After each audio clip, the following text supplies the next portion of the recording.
although my statistics here are from STEM, the volume of publication has increased considerably over the last 10 years, and therefore the cost of dissemination has increased considerably. So in considering how much we've got to pay, you are of course entitled to question the publishers, but let us also take responsibility for the fact that if we publish more, it costs more.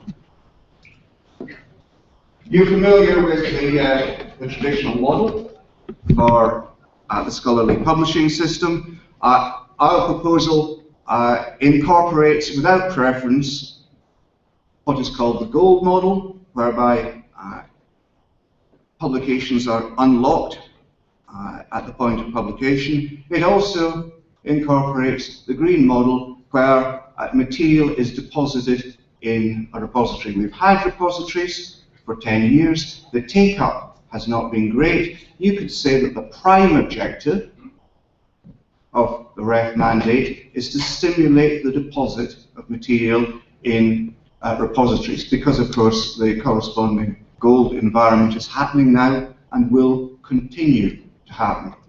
It was put to us by Tern earlier that it was the end of the scholarly process if we mandate open access to the REF. I really struggle to see how deposit in institutional repositories will do that. And I would urge you to read our proposals and consider the implications, and if you're worried, ask us about them. I think Adam said they weren't too scary. They have been deliberately pitched to allow us to make significant progress on open access by, if possible, not getting caught up in that thicket of problems that we discussed this morning. Now, we're on a road in this country. We had Finch, we had the RC UK policy, which, following feedback, has been amended. Welcome are very active. We issued an advice letter in February, which set out where we were going to go with our consultation, but sought very early feedback so that the consultation was informed by sector views. We had 260 odd responses, which is almost a record actually for our consultation, and very clear consensus around most of the issues that we present in our consultation now for formal consideration. Those areas where there wasn't consensus, I now indicate. The policy proposals are that outputs submitted to a post-2014 REF should be open access. Just put boldly like that, it would be very challenging indeed. So we need to look at what open access is. I've already really referred to that in saying by a mixed model appropriate to the choice of the author. Outputs, there was a suggestion, why shouldn't we broaden open access to cover, for example, a place script, which indeed may be submissible as a REF output? Well, we want to do what can be done and what is reasonable, and for that reason we're looking at journal outputs and conference proceedings in this first run of open access in the REF.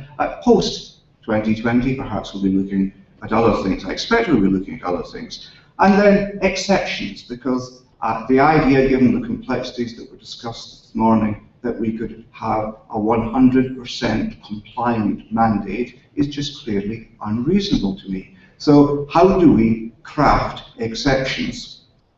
What do we mean by open access? I've dealt with this already. Clearly gold material is open access, but that too, along with green material accessible through a UK repository, university repository, immediately on either acceptance or publication, and we're consulting on that, available as the peer-reviewed text. We expect repositories to respect embargo periods. So in lodging new material, you are not running into conflict with the embargoes that publishers have agreed with funders. And our starting point, our proposal, of course, is that the research councils, as the discipline representatives in this country, should set the embargoes, and we will align with those wherever possible. There was much discussion about licensing this morning. We aspire to the widest possible reuse of material.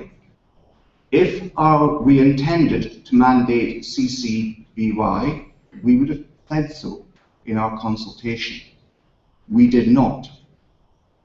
We really welcome feedback in the consultation on the appropriate licensing conditions, and indeed we are doing some work along with Welcome to see what are the problems, and the kind of discussion this morning is terribly helpful. I think it's a long road to deal with some of the licensing issues which were discussed this morning, and we're committed to making a statement in February, March to lead in to the 2020 REF. It may be that the road is too long for us to reach final agreement on licensing issues, and they may not be part of the compliance terms. Equally, people may present compelling arguments that we're ready to take a decision on that. I hope to say no more on licensing after this morning's discussion. We are asking whether our criteria are appropriate. We're asking about the role of institutional repositories, where we think actually the UK has a significant competitive advantage, but an underexploited advantage in the existence of institutional repositories. Should material be deposited on acceptance or publication? Should we have a more nuanced approach to embargo periods, varying perhaps by REF panels? And I'm not going to use the L word again, so I'll skip. Journal articles of conference proceedings, I've mentioned. Sufficient notice before these things are brought into effect in 2016, and we've identified long ago that we did not want to constrain universities in their appointments procedures, so UK HEI in the address field is our proposal for handling staff who may arrive in the UK from abroad. We're very open to suggestions on the fine detail of handling that. What about exceptions? It is just possible that it is best to specify which categories of material should be exempt, and for the rest there should be 100% compliance. It may be possible that a better approach is to just say there's an overall percentage that you should hit, and we accept that percentage is quite a bit less than 100%, but very, very substantially more than is currently open access, because a lot of material which, as Adam said, could be deposited in institutional repositories isn't. You can be sure that the percentage compliance we've proposed is intended not to be scary. It's intended to facilitate open access. It's intended to support authors, publishers, and universities in bringing open access forward.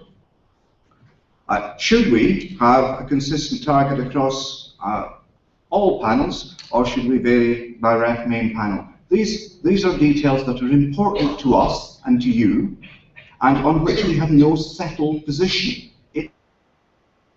We will listen to you. And as I say, we've already been around for advice.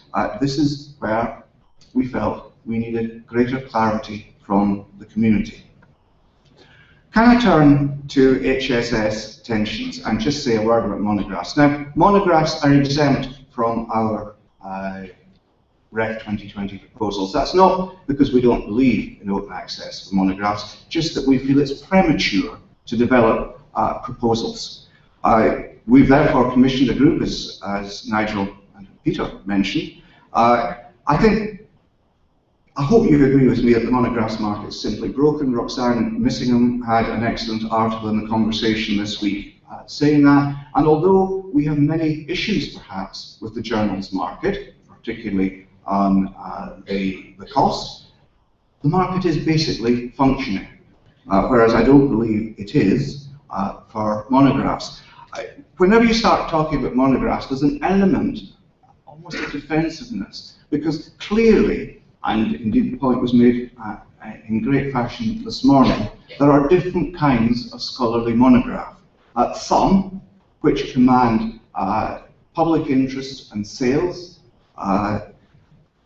some which are published in vibrant monograph culture through some of the esteemed publishers I mentioned for there. And there is no intention in our minds in undertaking the work through our monographs group. There's no intention to disrupt a successful area of monograph publication.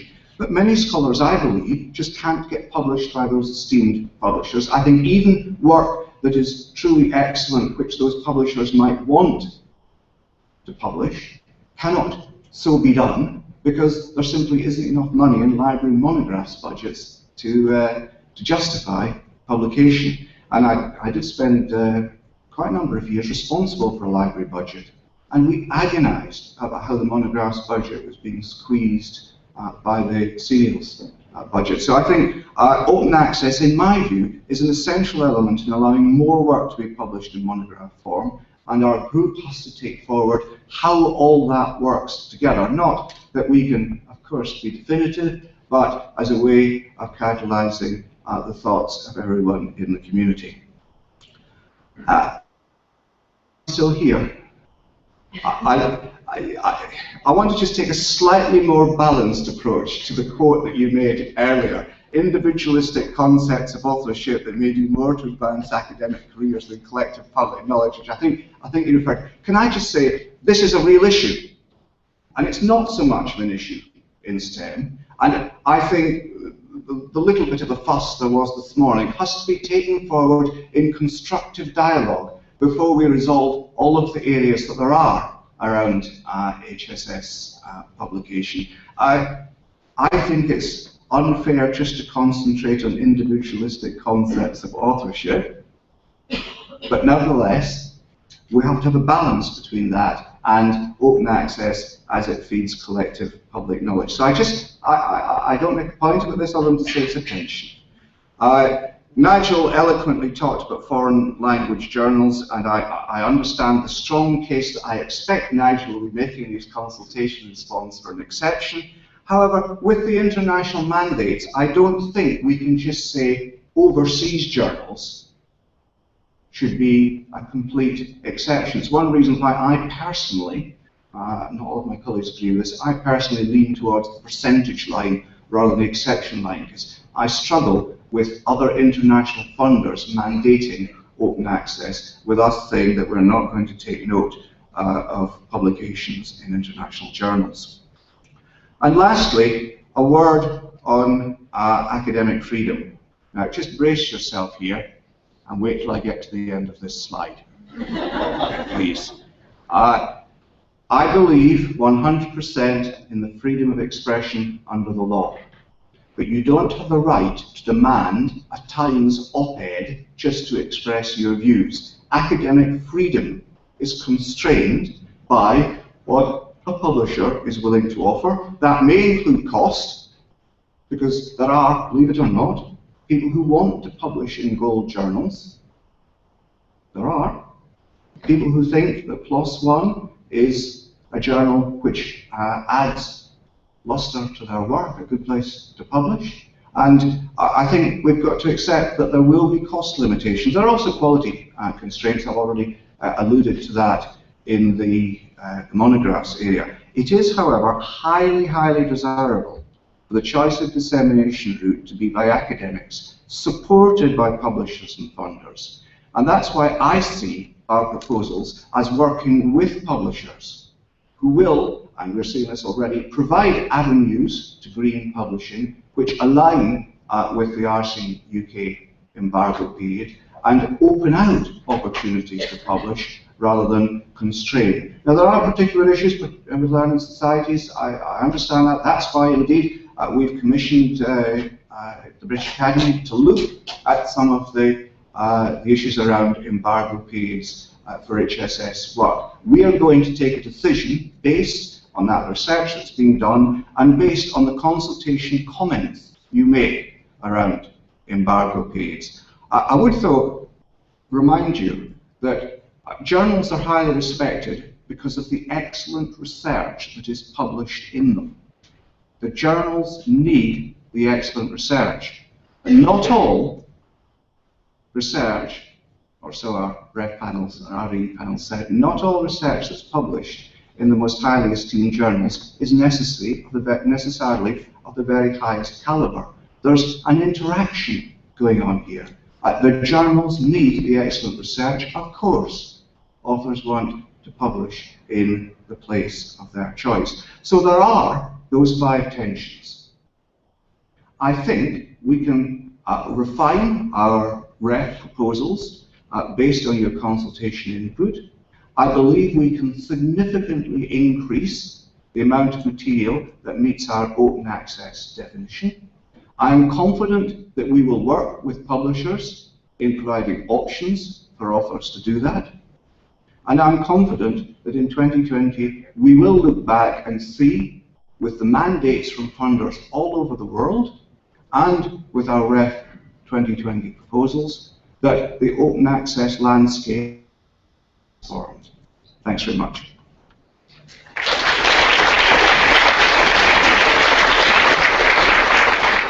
Right, now we're going to take some questions. I'm afraid we've only got about 10 minutes, so I'd like to encourage you to keep your questions and comments short, if possible, short and sweet. But we've got some mics going around, so who wants to kick off? I'll take 2 or 3 and then get David to respond to them. Really? Nobody? Come on. Someone must want to ask David a question. Right, that's 100% agreement, is it? Sure. Could you say who you are? Okay, so I'm Pat Maybe, and I want to ask David whether he thinks British Academy is the right people to look at things like embargo periods, because they seem to be, you know, a particular group with a particular vested interest that I wouldn't necessarily trust to produce the right answer. Thank you, Patrick. Is there another hand? Did I see? Yes, at the back. Oh.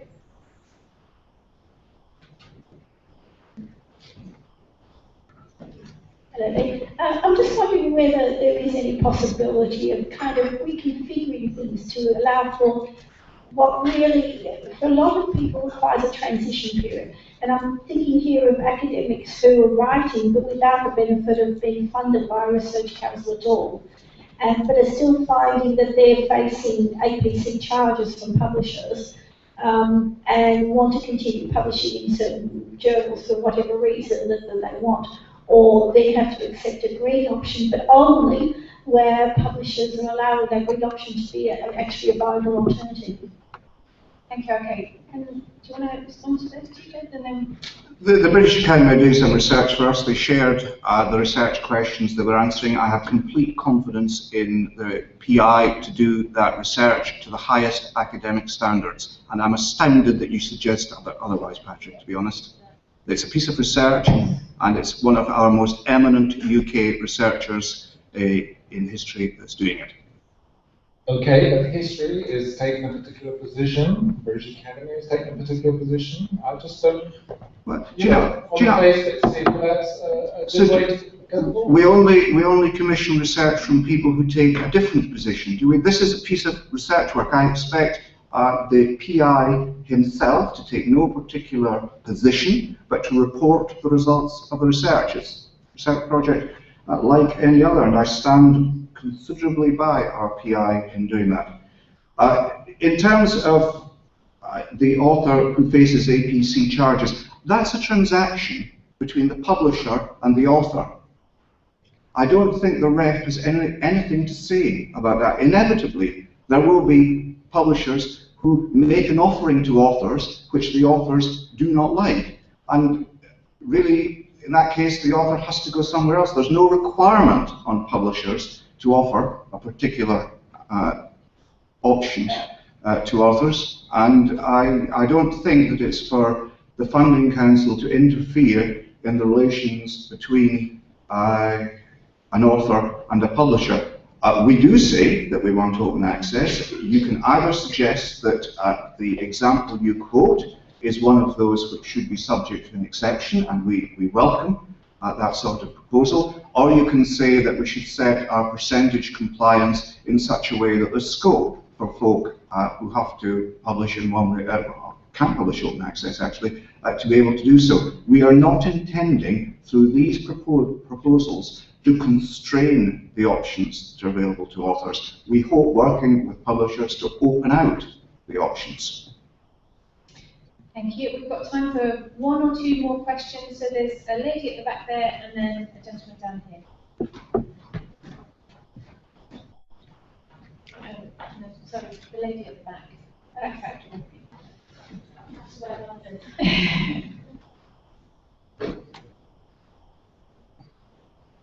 Hi David, it's Ellen Collins from the Research Information Network. I just wanted to follow up on that point about researchers who are maybe outside an institution, not from the gold payment point of view, but from the green self-archiving point of view.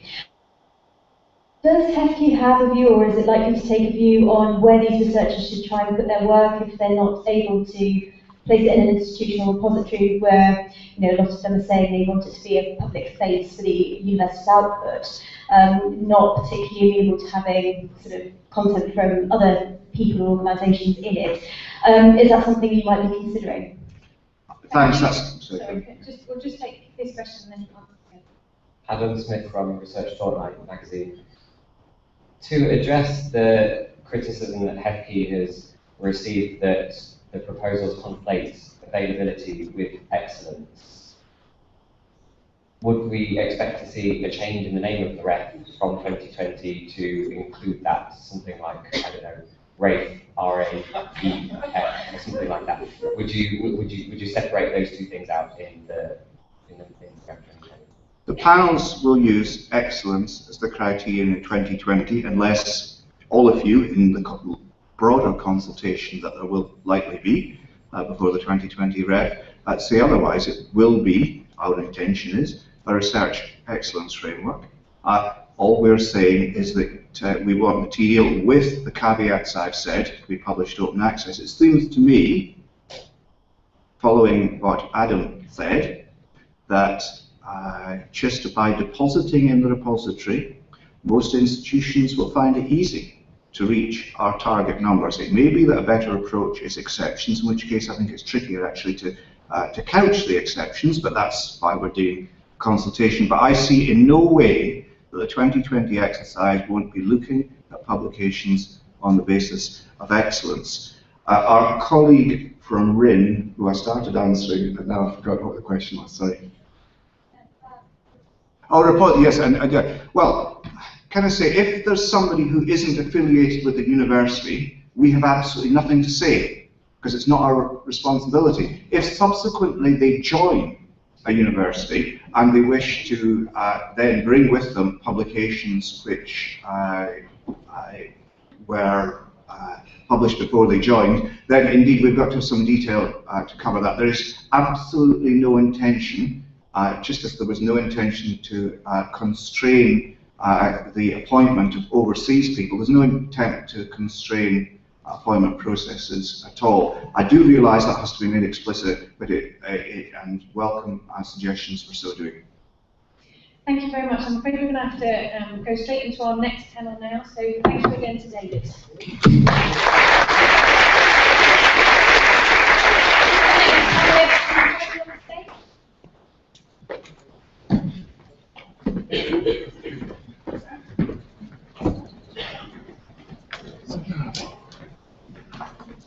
Are any of our panelists to panel 2 here? Yeah, they're coming. So I'm going to hand over now to the chair for this session, who is Professor Patrick Dunleavy, Professor at the LSE.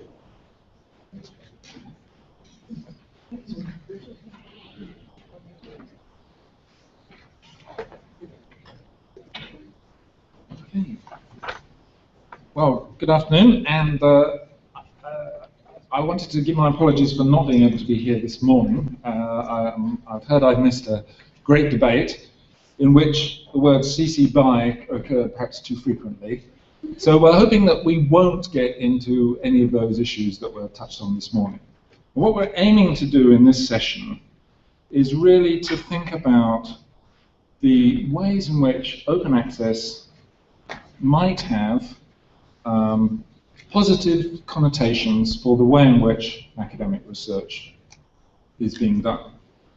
And I think that the kind of motto that I use whenever anybody asks me about digital scholarship and where things are going, and particularly when young people ask me about it, is to mention that we need to do work shorter, better, faster, free. Now, shorter means that actually I think we probably need to stop communicating in quite such large volumes. I think perhaps we need to move towards more frequent publications of shorter articles. For example, everything in medicine is a 3,000-word article, whereas we're still dealing with 10,000-word articles. One reason why our citations are 1/8 of the citations in medicine is that we're publishing a lot longer things. So you can boost your citations with more but shorter articles. Possibly also more but shorter books. We've seen some very interesting developments. I like the Palgrave Pivot series, where you've got more flexibility over what the length of publication should be. Perhaps a 30,000-word book or essay or extended essay, instead of waiting until we've got large monographs.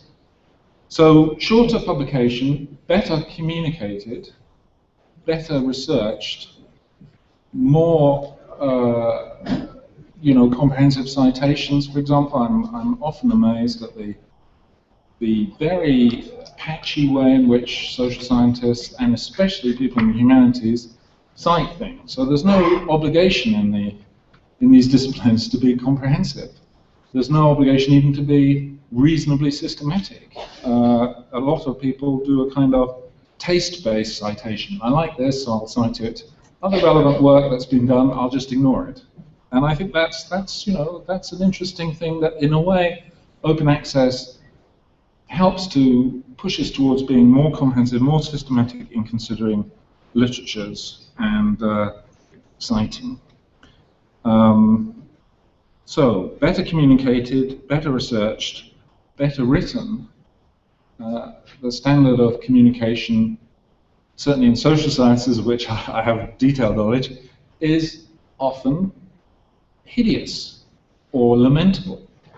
And we can do a lot better than that in terms of how we write and how we expound things.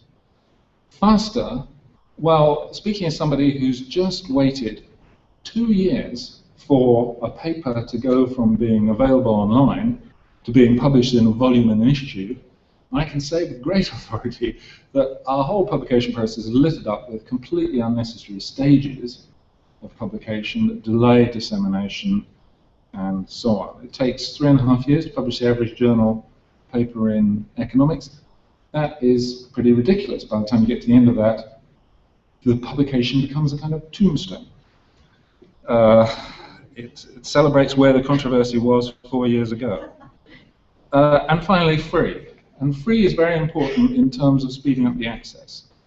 We all know how many times we've been on websites, you get to something and you have to register, or something gets in the way and you don't proceed. Collectively, about £26 billion worth of business is not consummated in the UK because people don't want to give their details, or they don't trust giving their details, or they don't have the access to do that.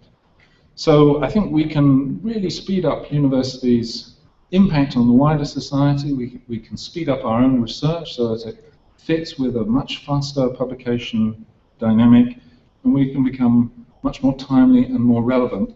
And that applies right across the humanities and social sciences. So these are some of the things that we're going to begin to address. We've got 3 really good speakers. Caroline Edwards, who's a great figure in the digital humanities movement. She's going to kick us off. Paul Kirby, who's a great blogger and a great open access advocate. And Ian Mulvaney, who is one of the most experienced people in the room in the whole field, and has really been a pusher and shaker for change. I'm going to kick off and ask Caroline to start us off.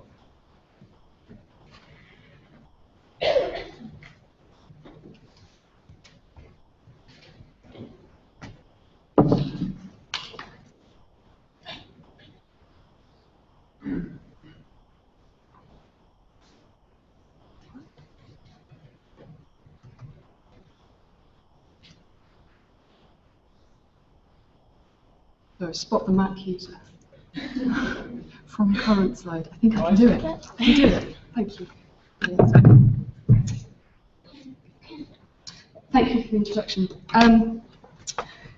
Well, I'm very excited to be speaking to you today on the faster, quicker, younger, blue skies thinking panel. I think it was sold to me along those kinds of lines, although I don't really like the term blue skies thinking as an academic.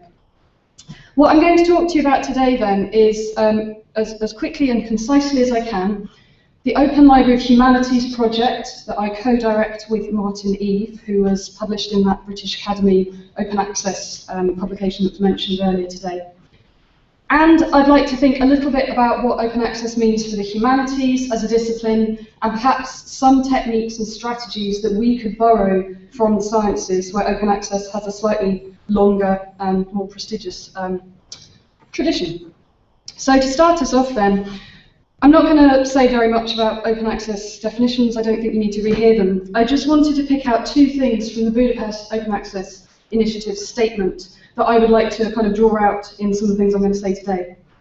The first of these is that literature should be freely available and accessible online, and this is the key part. This category encompasses articles, primarily, but it also includes any unreviewed preprints that academics might wish to put online for comment. So I'd like to pick up on that idea of preprints. Are we only talking about open access traditional journal articles between about 6,000 and 9,000 words, or are we thinking a little bit more creatively about some of the materials that could be open access? How does that fit into regimes of academic prestige, things that can be referable, and so on? And then another thing I wanted to draw out from the Budapest statement, which was this idea of the old tradition and the new technology. It's a very famous phrase. At least every open access event should have it, stated to us. I'm sure you know it all. But I wanted to pick up on that because I think it brings us back to this idea of a kind of gift culture, that we as academics are very privileged that we're able to share our work for free, unlike filmmakers or musicians or writers who need to earn a living from royalties. And I wanted to think a little bit then about lessons from the sciences and this idea of gift culture. So I'm just going to touch, this is not comprehensive by any means, just touch on a couple of points that I think are relevant to today's discussion. And the first of these then is this idea of the kind of hacker culture, which many scholars trace back to California in the 1960s. Rooted in free and open software cultures, we towards knowledge and a gift culture of scholars sharing ideas with one another very openly. You can trace this back through to work that was going on at MIT University in the early 1960s. There was greater access to shared computers. They were happy for other scholars coming in to kind of take their ideas, work with them. There was quite a kind of liberal model of community, if you like. Another moment historically that then becomes important is the GNU project, based originally at MIT in the 1980s. So for those of you familiar with kind of history of hacking, Richard Stallman is a very key figure here. He worked at the AI lab. Later on, he went to develop the general public license, which somebody tweeted about, a very successful license for open source software that is still very much used today. Now, okay, this brings me on, if I could just skip a little bit. I had a website to show you. This is always a bit dangerous. I don't know if I dare.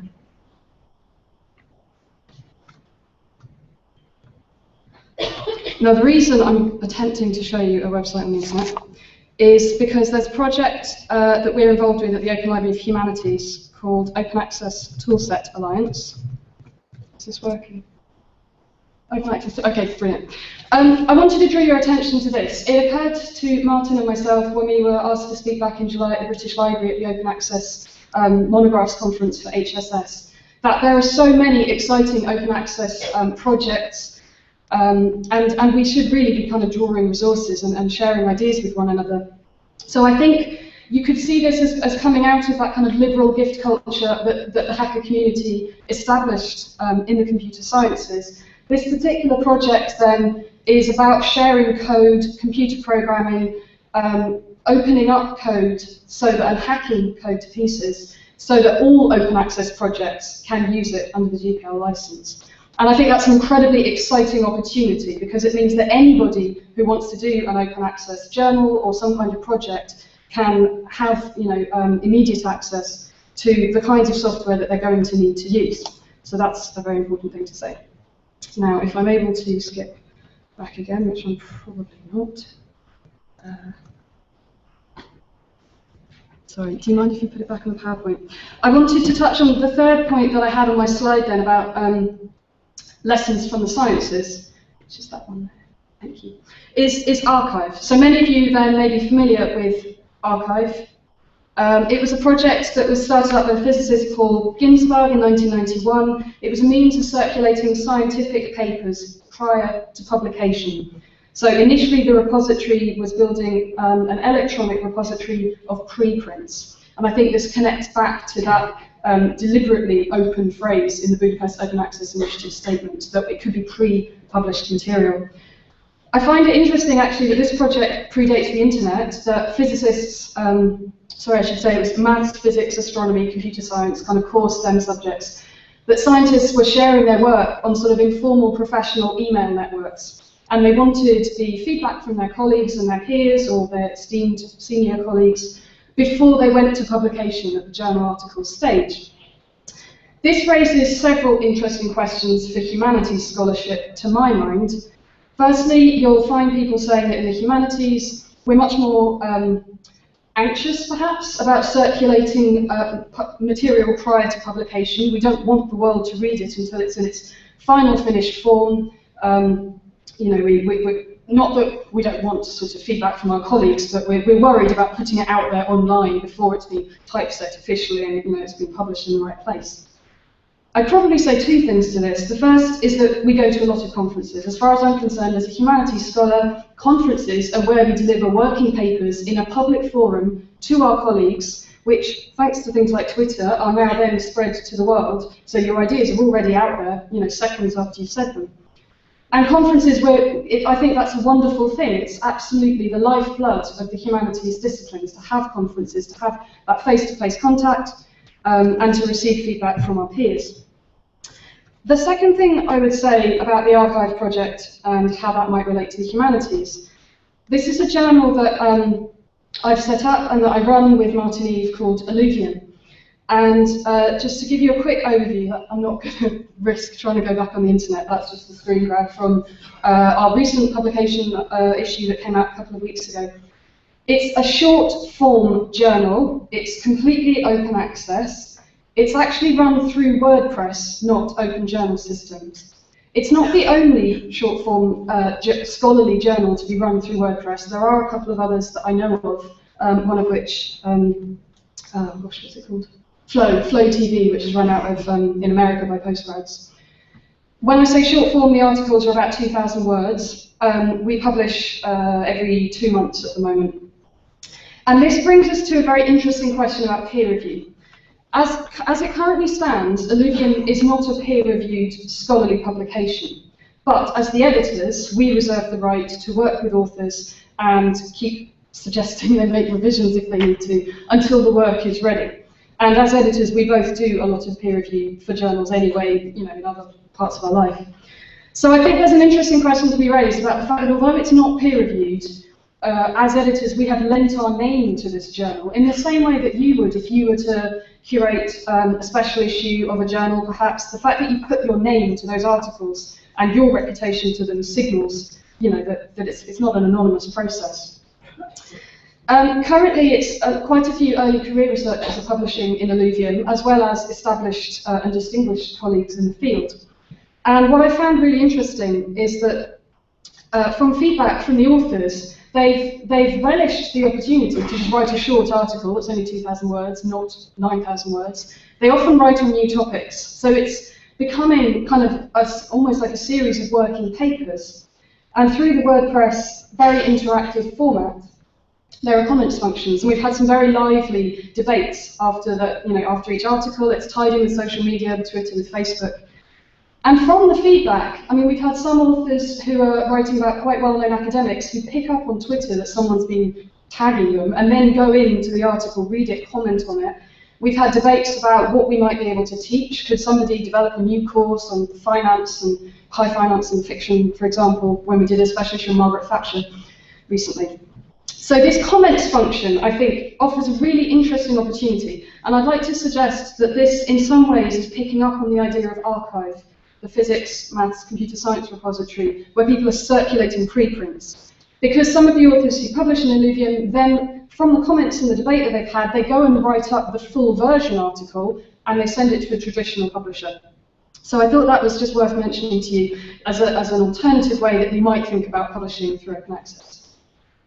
Just to touch then briefly on a couple of things that I mentioned about peer review, if I have time. Obviously, as you know, there's no need for scarcity in a digital environment. We have infinite space to publish as many articles as we want to. The idea that you should only publish the 6 or 8 articles in a journal issue is from a print culture that we've inherited since the 17th century. It's a logic of exclusion that we don't have to have anymore. We can choose whether to use that or not. We don't even need step issues. We could have a rolling open issue if we wanted. I wanted to point out this point about distinction and publishing, because this is really central to some of the debates we've been having today. Publishing in an open access format is not necessarily the same thing as establishing distinction. And I don't see why we should stop things being published. I think the moment at which distinction is accrued by a piece doesn't have to be the moment at which it is published. Perhaps we should actually read the work before we decide about distinction. That might be controversial. I'll leave that there. You can throw things at me later. Should peer review be blind or open? Should it be anonymous? I'm sure many of you have anecdotes about aggressive, unhelpful, not very constructive comments from peer reviewers. The idea that you might have to attach your name to a peer review, as from the perspective of a reviewer, I find very interesting and quite exciting. I would never give back a student their essay and anonymously mark it so they don't know who to go to if they want to ask, what did you mean when you said this? I would like to make this essay better. I think if we want to build a community that is constructive, where we're trying to produce better research, all of us together in a shared format, then an open form of review might be worth thinking about. And then finally, I was just going to mention this idea of peer-to-peer review. I think Kathleen Fitzpatrick's work here is excellent. She's been running, or she's currently running this open peer review project that's had quite a bit of funding through the Media Commons and New York University Press. The best example is probably her book, Planned Obsolescence, which was given both a traditional peer review and an open peer review. And when I say open peer review, it meant that reviewers could kind of go onto the document and almost leave like track changes, comments. And what was particularly interesting was that she knew who they were, so she could then go and reply to the comments and have a form of dialogue. But the reviewers could also see who they were, and anybody could review. So it broke down hierarchical distinctions between academics and other forms of scholars who aren't necessarily in the university system, who don't necessarily have tenure or a job or whatever. People who might have expertise relating to her research who aren't academics could also be invited to go and read it. And it formed a really interesting kind of cycle of dialogue. It might have then made it quite hard for her to work out what to do with all of those comments. But I think it's a really interesting example of what alternative peer review might look like. I'm actually not going to say much about international challenges. Sorry, you can ask me about it later if you like. I'm going to turn now then to the Open Library of Humanities in the remaining sort of 3 minutes of my talk. No pressure. The Open Library of Humanities is a project run by academics to set up a mega journal for the humanities and to establish a monograph pilot study to try and gain accurate, transparent costings data. Just to unpack some of that, when we say mega journal, we mean a large-scale journal across the humanities, inclusively defined to include everything from classics, literature, theology, history, philosophy, right through to cultural studies, media studies, legal theory, and so on. It's an international project. We're working with partners literally from every continent, and we're also working with people who want to publish not just in English. So there's going to be an aspect of the project where we could be publishing non-English language articles. The 2 more things I should say. It is in the style of the Public Library of Science, PLOS. But we do not want to have article processing charges. So if we're going to use the dreaded term gold, you could call us a gold open access publisher who do not want to have APCs. We will find other ways of funding and subsidising authors' costs without passing them back onto the institutions or the individuals. And also, the second thing I should say that distinguishes us from PLOS is peer review. Whilst we are excited about innovations that are possible in peer review, we have kind of taken the position as a set of colleagues across our committee structure that we need to launch with traditional rigorous peer review. That's absolutely essential. It's such a delicate issue in the humanities about ideas that, you know, if you just publish a peer review light or post-publication peer review or whatever, that the quality isn't there. So we will launch with traditional peer review.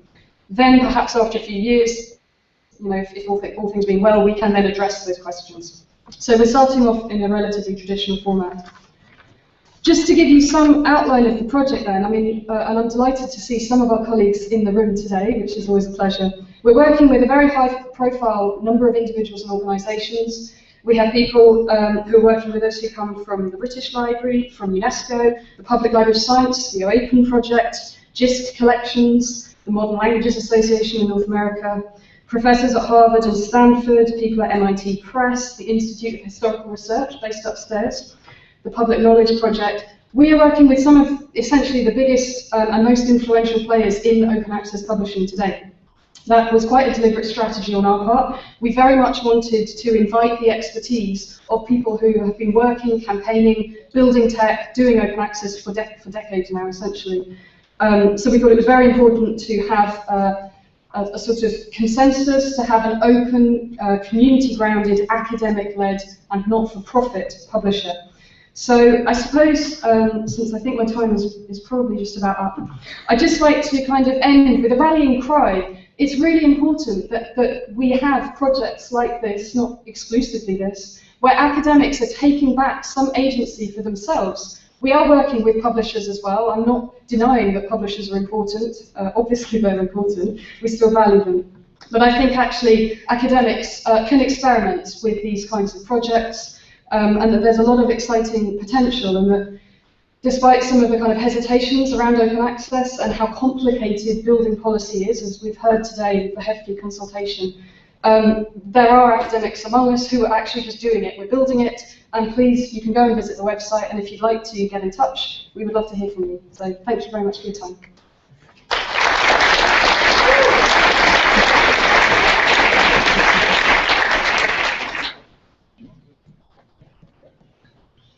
Okay, so Phil Kirby's going to talk from where he is. Super, can everyone hear me okay? Yeah, super. All right, so we can also talk about the horizons for open access in arts, humanities, and social science. And I guess I've been asked to contribute as a somewhat pessimistic voice, although it's worth saying at the very start that my pessimism isn't about open access as such. Despite some of what I would say, I am indeed an advocate. I'm concerned about the shifting university itself and whether it is capable of living up to the missions we have set it.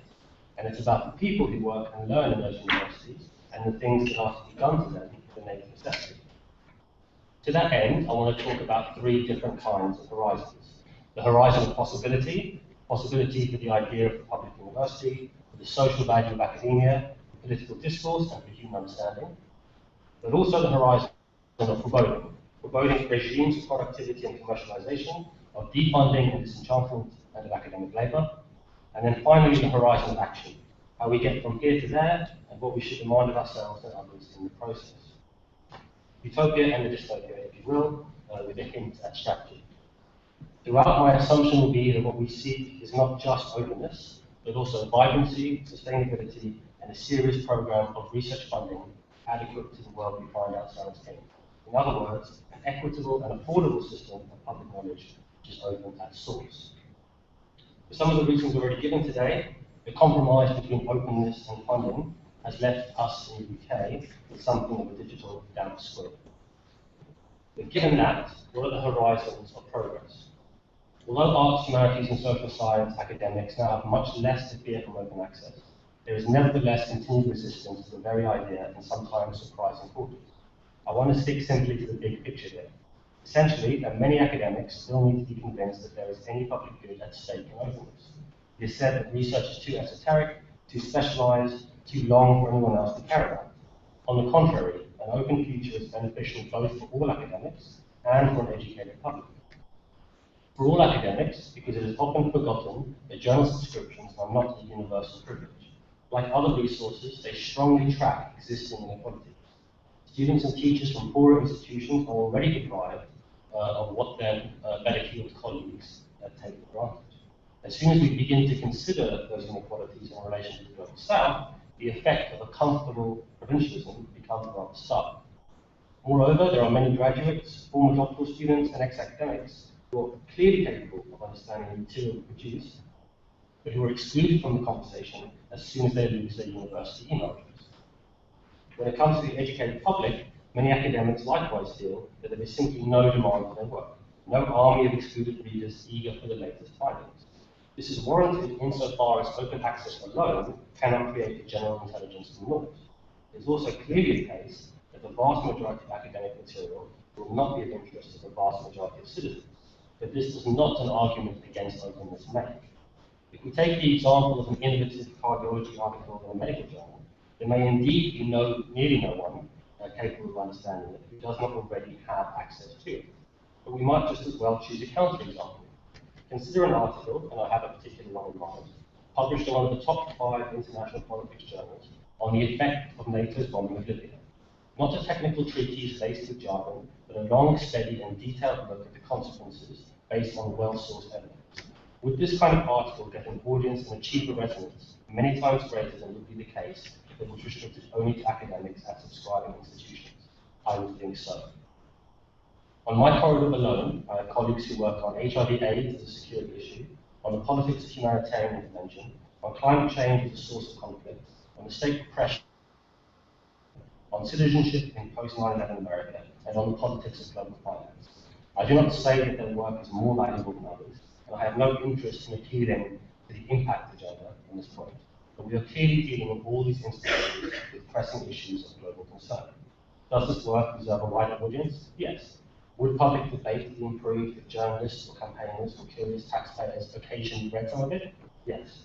Does it involve concepts more difficult than those found in the London Review of Books or The Economist? Sometimes, but not prohibitively so. These are the basics, but they bear repeating. It's also interesting that alongside simply adding some new charges to the same old product, some traditional publishers are also taking the open access moment as an opportunity to experiment with form. Articles of different lengths and styles, different approaches to editing and review, as we've heard, and new ways of measuring and sharing. We must be cautious about overgeneralizing here, because certain initiatives, such as post-publication review, are importantly distinct from open access itself, and blurring the arguments for them is liable to cause further confusion and consternation. But new engagements nevertheless become possible under the umbrella of open access. Some of the other touted benefits of openness, such as increased citations, are either more contested or derive their appeal from the narrow instrumentality of career progress, so I'm not going to go into them. Instead, I want to turn to some more difficult horizons. So let me very quickly indicate 2 areas of primary concern in the future development of UK open access: marketisation and increased academic labour. Mark Fisher offers us the wonderful phrase business ontology to describe a feature of contemporary policy, that the solution to any given problem is always imagined to be the inclusion of more private actors and more market exchange, regardless of the context or evidence. And, as indicated by a question in the first session, regardless of whether we are dealing with a market at all in any meaningful sense. Although most journals are hybrid now, there are OA advocates who see in the expansion of APCs not only the great advantage of unsettling existing monopolies, but also of making academics more, quote, price sensitive. This is a horizon we should all be extremely wary of. Markets do not only bring costs down if they do less for all, they also set up a hierarchy amongst products, such that a properly functioning market will in fact be one in which it costs more to publish in the most prestigious journals. We have also heard today that there isn't much to worry about, because APCs will soon come down to just £250, or maybe £600 per article, and a mere £3,000 or so for a monograph. We thus remain in a situation in which some are simply unaware of what the funding constraints are on arts, humanities, and social science. Let me give you some personal color to that. I'm lucky enough to work in a department that is in the top 10 of UK departments in research terms according to RE criteria.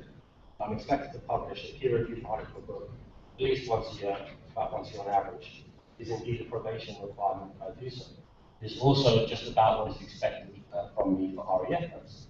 My research budget, which covers all field work, conference attendance, and one day, also any APC charges, is £500 a year. Okay. The idea that in the absence of further funding, I could sustain myself on even these low-cost APCs is a fantasy. And as I say, that's a top 10 research university.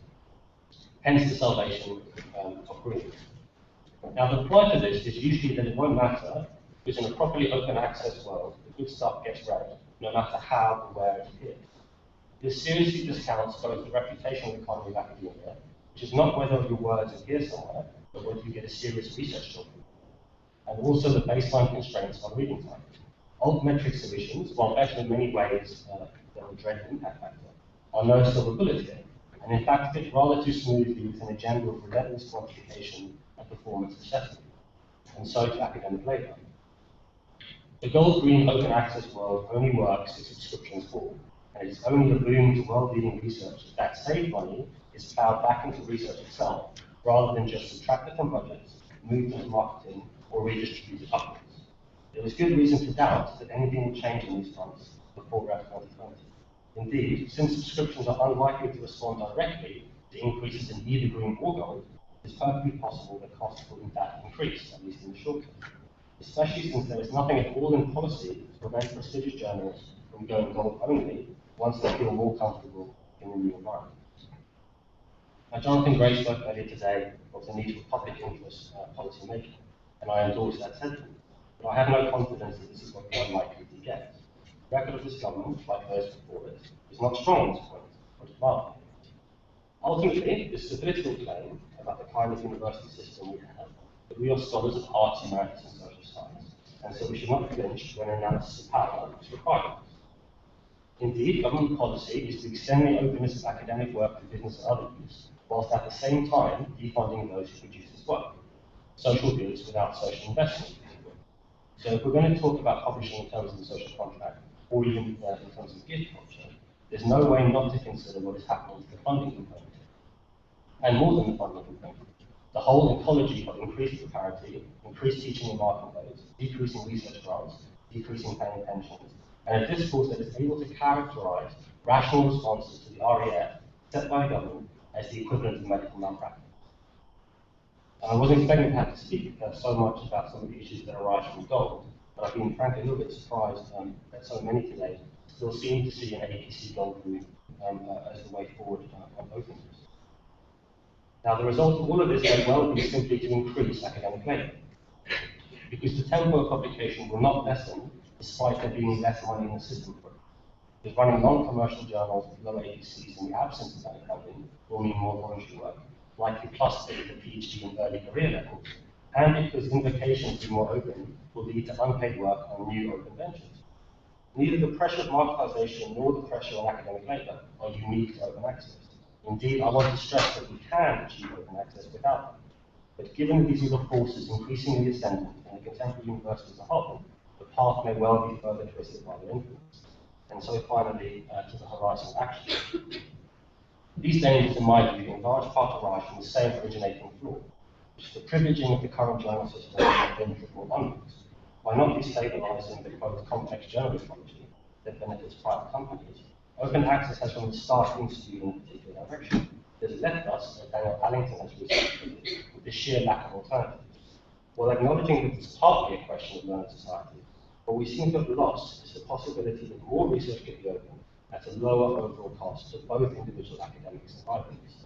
How would that be possible? Well, by collectively moving the system away from private publishers. There are, of course, good startup initiatives seeking to rival the private profit model. But new ventures are difficult for several reasons, in my view. There are huge things to human effort and require still more voluntary labour from academics to establish their credibility and reputation.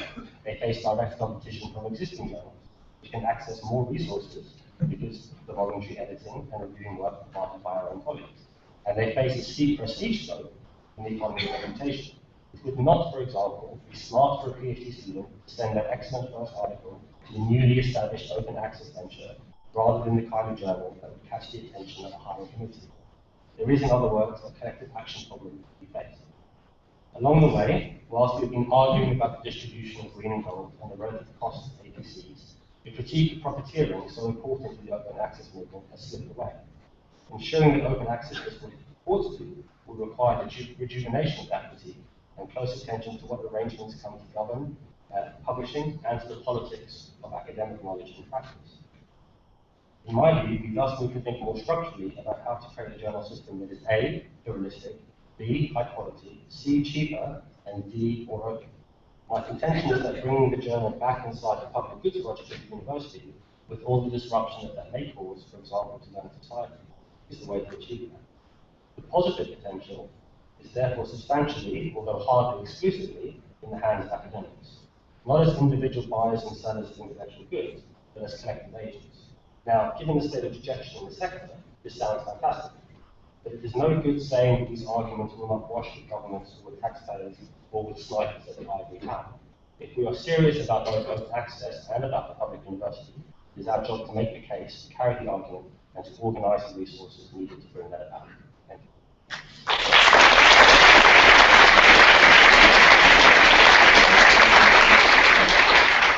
Thanks very much, Paul. And now, Hi, can you use PDF? PPT? PDF. Great, fine, thanks.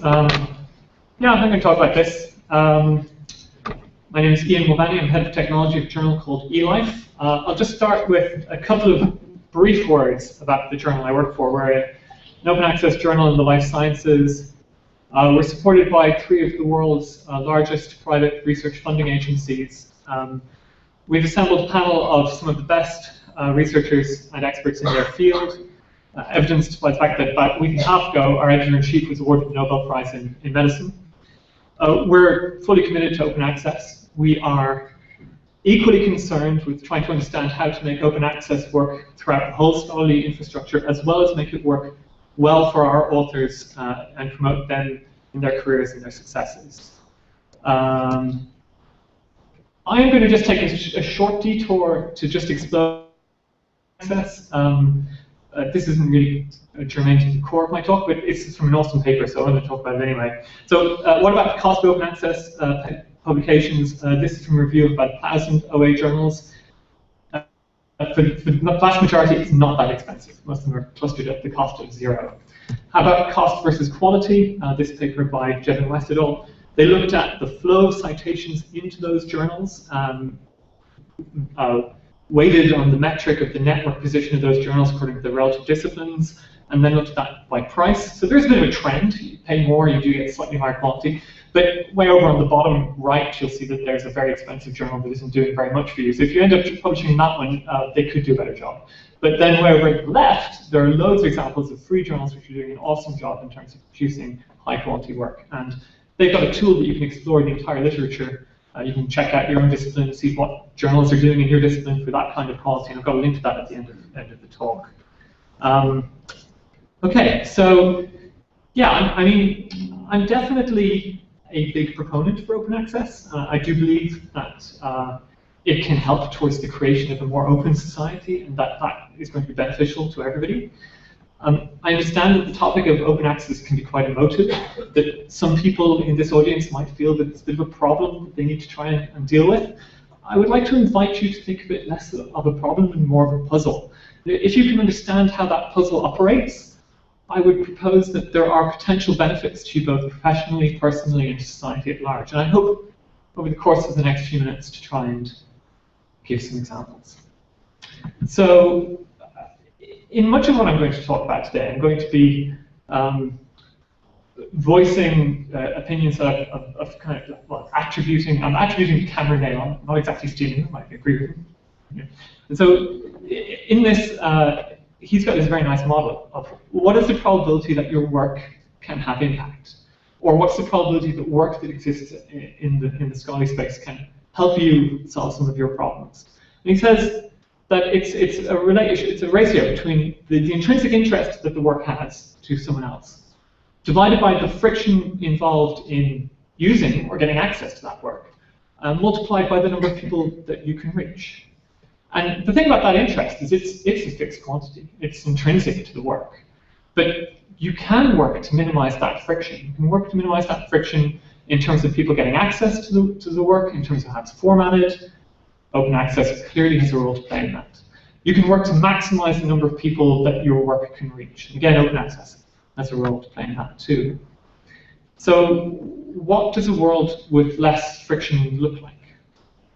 So this is an example of a tweet from Kelly Marshall, who's a lecturer of media and cinema studies at Columbia College in Chicago. 22 readers of my behind a paywall essay on Kenneth Branagh, 75,000 readers of my still scholarly blog post on Gene Kelly's wives. I thought I'd graph that for you. Now, I don't think we can completely attribute this to people being more interested in Gene Kelly than Kenneth Branagh. So, this is another example. This is from the Social Sciences Research Network, and this runs a large preprint of information in. I guess you guys are social scientists, some of you, right? So these are two examples of papers that are being quoted in the Supreme Court, but they are preprints. And what's happening here is that those authors are having more immediate and faster impact in the domains that they are specifically. The work is being read and being used sooner than it would have been if it had gone through a completely paywalled approach to publication. I think it's really impressive. The next set of examples I'm going to talk about do come from Cameron. And I plotted, Cameron is the open access policy advocate and director for PLOS. If you ever get a chance to see him speak, he talks much more elegantly about this stuff than I do, but he's an amazing speaker. And they developed this tool at PLOS, which looks at publications. So along the bottom we have how old the publication is. Every dot on this graph is a publication. You've got the number of views up on the other axis. And the size of the circles are the number of citations that have come in. So you expect that citations to increase with time, and that's quite appropriate. So they did an exercise looking at publications by authors from South Africa. And, and they found that these papers authored by South African researchers had a global reach. They're being read all over the world.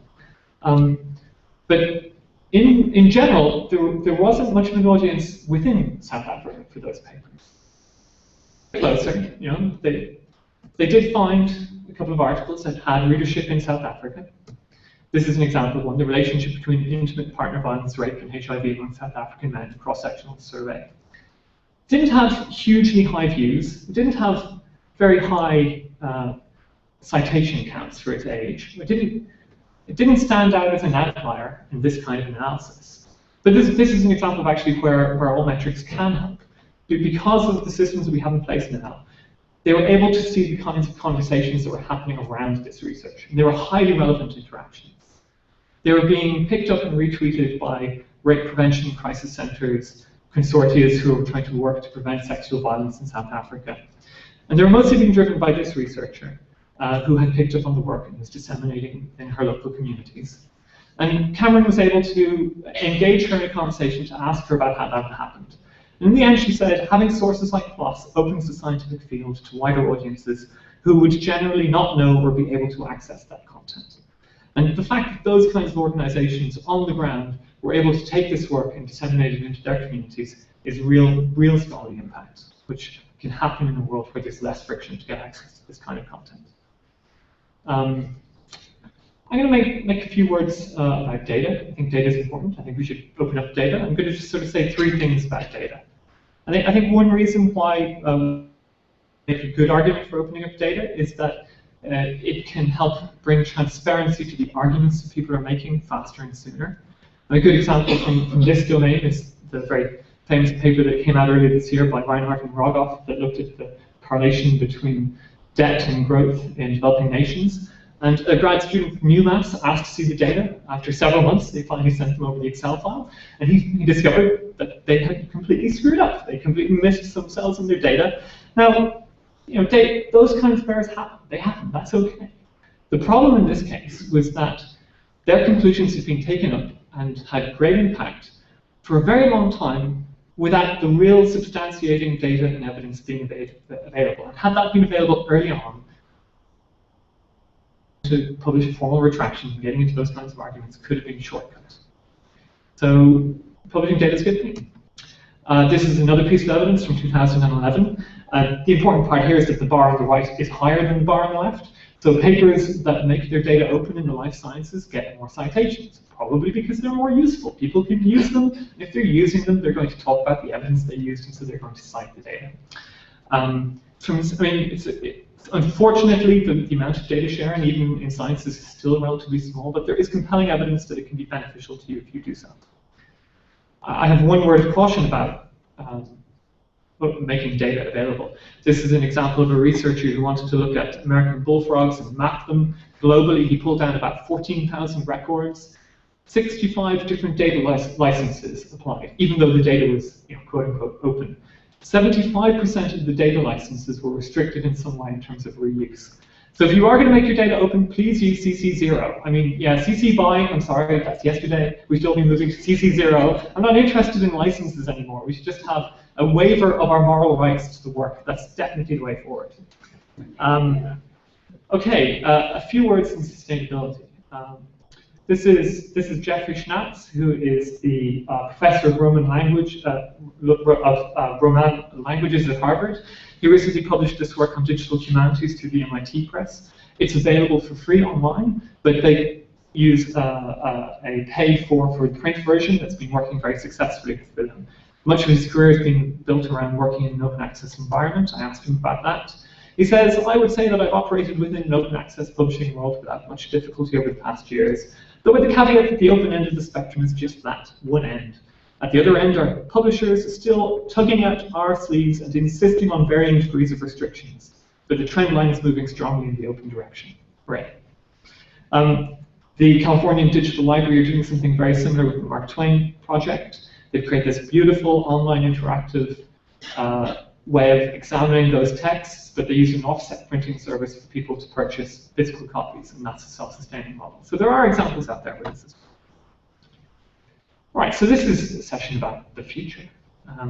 So I'm going to just spend the last few moments of my talk talking about the future, and I think it's kind of here already. People probably heard this phrase.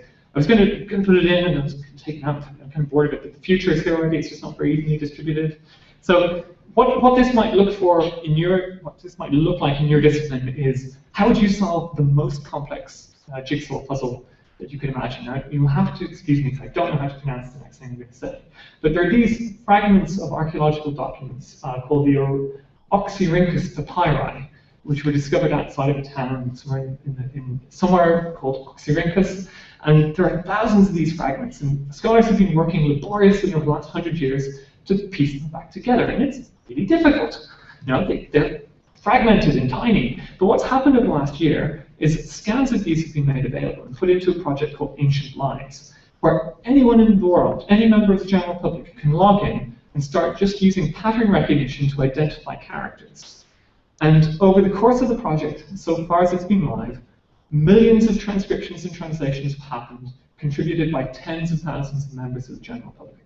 And so in an open system, where knowledge is open and participatory, it provides tools, opportunities, and resources for you to answer and solve questions that you just don't have and can't do right now. And I think that's really encouraging. And this isn't a unique example. I just discovered this week this project, which just launched on Tuesday, where they're making available scans of cartographic records from Wales from the turn of the last century, and asking people to help with translations. It started on Tuesday. I checked the data today. Over 12,000 name translations have already happened. It's kind of work at that kind of scale that you guys probably would not be able to do on your own. So my calculations are there's about a new paper every 15 seconds. If you had available all of the data about those papers, you could graph the relationship of every paper to every other paper. This is an example called Paperscape that was built by 2 postdoctoral students in physical sciences in particle astrophysics. This is every paper in the physics archive, about 900,000 papers. And they update this daily, and they look at the accrual of citations on a daily basis into this corpus, so you can keep up to date with the trending papers, the papers that are interesting to you. And speaking of data, I'm going to try and show you all the data in the world. I want you to imagine that's a megabyte. Now, if we shrink that down to that little black dot, we get a gigabyte. Do the same trick, we get a terabyte, petabyte, an exabyte, a zettabyte. My talk's about that big. This is about the size of typical content of data that's generated in a genomics paper. CERN generates about 25 petabytes of data a year. Facebook's got about 100 petabytes of data in its archive from about the middle of 2012. If you took every paper that's ever been published, every book, every version of every book, it's going to come to around about 28, 30 terabytes, about that much. The cost of storage of data has been falling linearly for the last 30 years. This is going to continue. There's going to be some problems with physics at some point, but it's more or less going to continue. And if we go back to this graph, the green years at the bottom are the predicted years for when storage of those volumes of data is going to cost $1. So within our lifetimes, you are going to be able to afford to have every piece of scholarly content contained that you can carry around with you, probably in your phone. Now, in terms of access and the tools that we can build on that, I'm not really worried about you guys. You are the elite. You have access to all of this material. You are the privileged. You're part of that graph on the right, that 34% of people are on the web today. But there are still 2/3 of the world who have not come to the web. And when they do, what are they going to do with the knowledge that we have? How are they going to have tools that can help them navigate it? I think open access and making that content open, making open systems, can provide a great potential and resources for those people. So I hope I showed you that the futures here offer possibilities to make your work more impactful, offer possibilities to help you solve questions that you couldn't otherwise solve, and offer possibilities to make a greater influence on society as a whole. So thank you.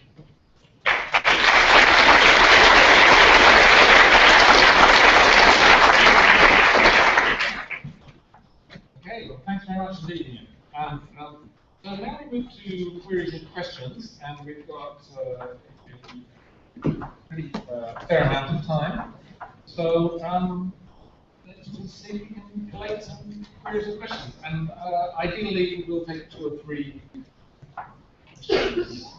So you can address any of the panels, you can take issue with any point, launch off, so long as we're future oriented.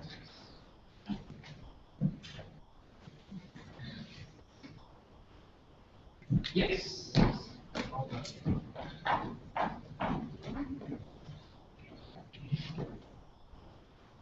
Hi, I was just wondering in regard to the comment on open review. I was thinking about that, and I was wondering, as far as hierarchy goes, wouldn't it be possible that having open peer review would actually increase hierarchical kind of structures, as an author could see who reviewed it and not really pay much attention to the review unless the person is established? Or what ways around that to have kind of equality in open review would you suggest?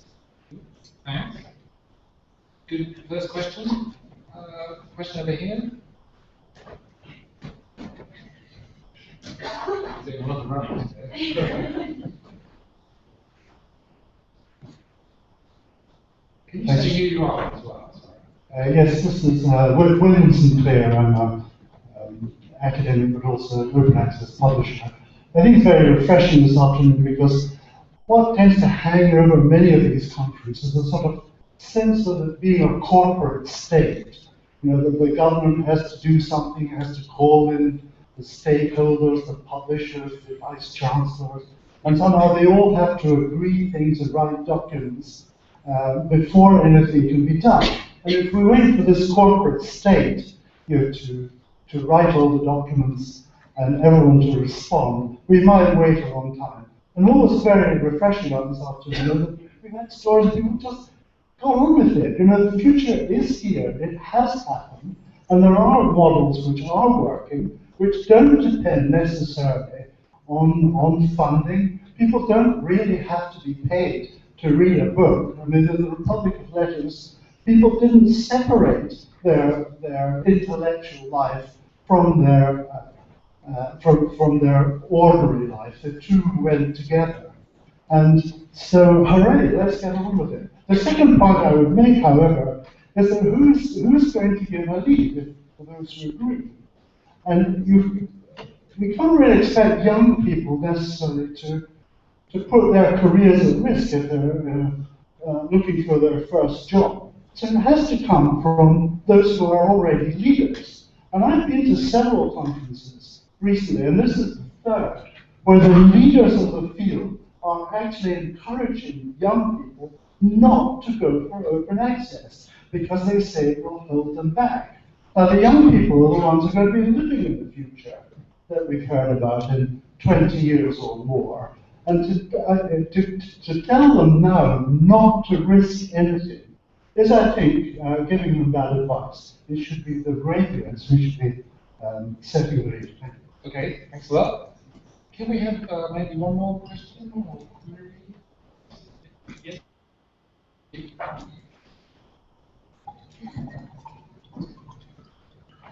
Hi, I'm Melody Beals from Sheffield Hallam University, and I had sort of a question going along with that. A lot of talk has been had in the morning and the afternoon about early career researchers, and I think almost every speaker made specific mention about protecting or helping early career researchers.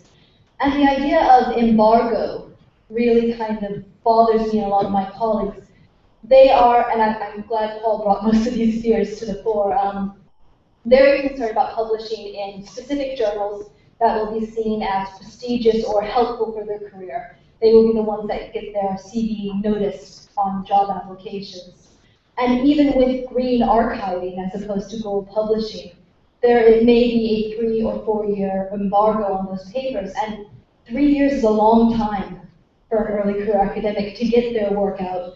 My PhD work is very different than my current work, but it's not out in the open as much as my old work. I'm still primarily known for my migration work and not my newspaper work. And it gives a misleading impression of who these early careerists are. And I wondered what the panel thought about the idea of these very long time scales and yet being trapped in this sort of prestige economy, as you said.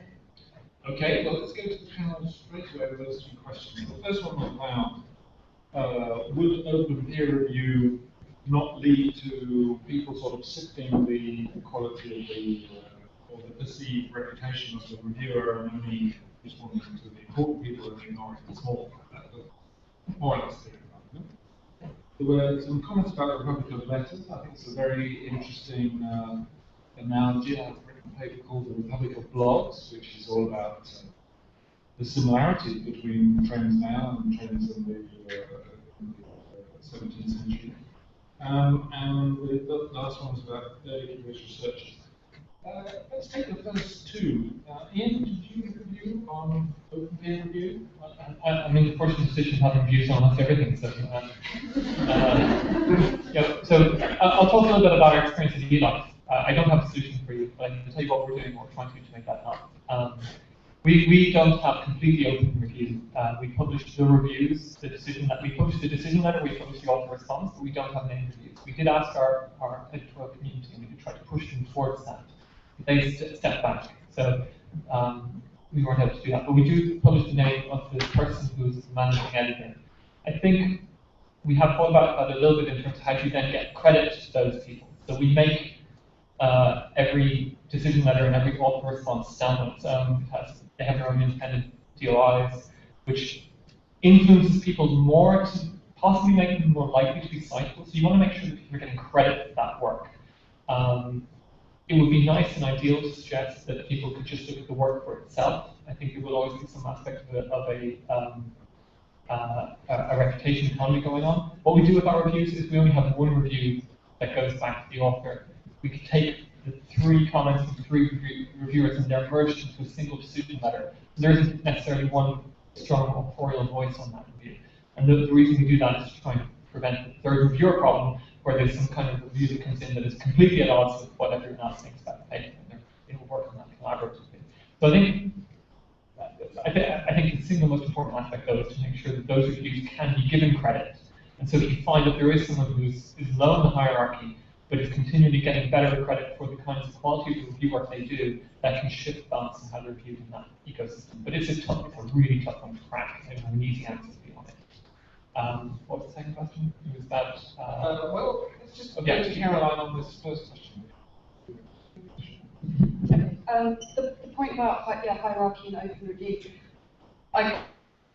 we don't know until we start doing open review. But I thought there was an interesting point about review feedback on Kathleen Fitzpatrick's project from people who weren't academics. And it's not, we're not just dealing with one hierarchy amongst academics, so with the professors at the top and the early career researchers at the bottom. We're dealing with hierarchies across different careers. And it may well be that your research actually would really benefit from people who are working, various different kind of professions. So there are lots of hierarchies to think about. I suppose at the moment these experimental projects are kind of optional, so if you're the kind of academic who opts to open your work up to open peer review, then I would like to think that you would listen to the feedback that you get, from across the board, and you wouldn't necessarily just take advice from the highest professor. Could I just come back on the point about the early career researchers, if I may? Early career researchers doesn't put their careers at risk. I can't remember, was it Melody? Yeah, it was your question, wasn't it? I suppose in my limited experience, that's not necessarily the case. I found that early career researchers are amongst some of the most excited people who want to be moving into an online environment. I can't speak to famous professors who advise their PhD students never to publish in open access. I advise my PhD students to publish openly as much as possible, to have their work out there online. I think, as you rightly say, chunks of your career or your research are ignored if people don't have access to them. In terms of job applications and things like that, I absolutely don't think so. I think the more people are able to find your work online quickly and easily, the better chance you have of standing out in the applications process. I am an early career researcher. I'm being submitted in the rec as an early career researcher, and I don't think any of the editing I've done on open access work has hindered at all. I think it's probably helped me. So I would encourage ECRs to do this, definitely. Paul, what would you say? I have to politely disagree. I think that I agree with the complaint about that began the conversation about young early career scholars. I somebody applied it last December, so I still have to claim intimate understanding of what I can use that career research. The reality is, at least in my field and in the field of everybody I know, that the process of hiring is strongly based around a select group of prestige journals, which more or less overlap with impact factor. That is heavily driven by the fact that hiring committees, internal panels, are heavily geared towards research excellence training, and they're engaged in an elaborate process of second guessing what people on panels, who, when you crunch the numbers, do not have the time to read all the pieces they're supposed to read, how they're going to accept pieces. There's no good telling somebody that in 5 or 10 years, the open access journal they might publish now in Arts and Science might have the same prestige ranking of the top 5 to 10 journals now. That's not going to get them hired. I am confident that I got hired for the job I currently have on the basis of the fact that I had a piece in a recognised impact factor journal. And in my field, there aren't any open access journals to know.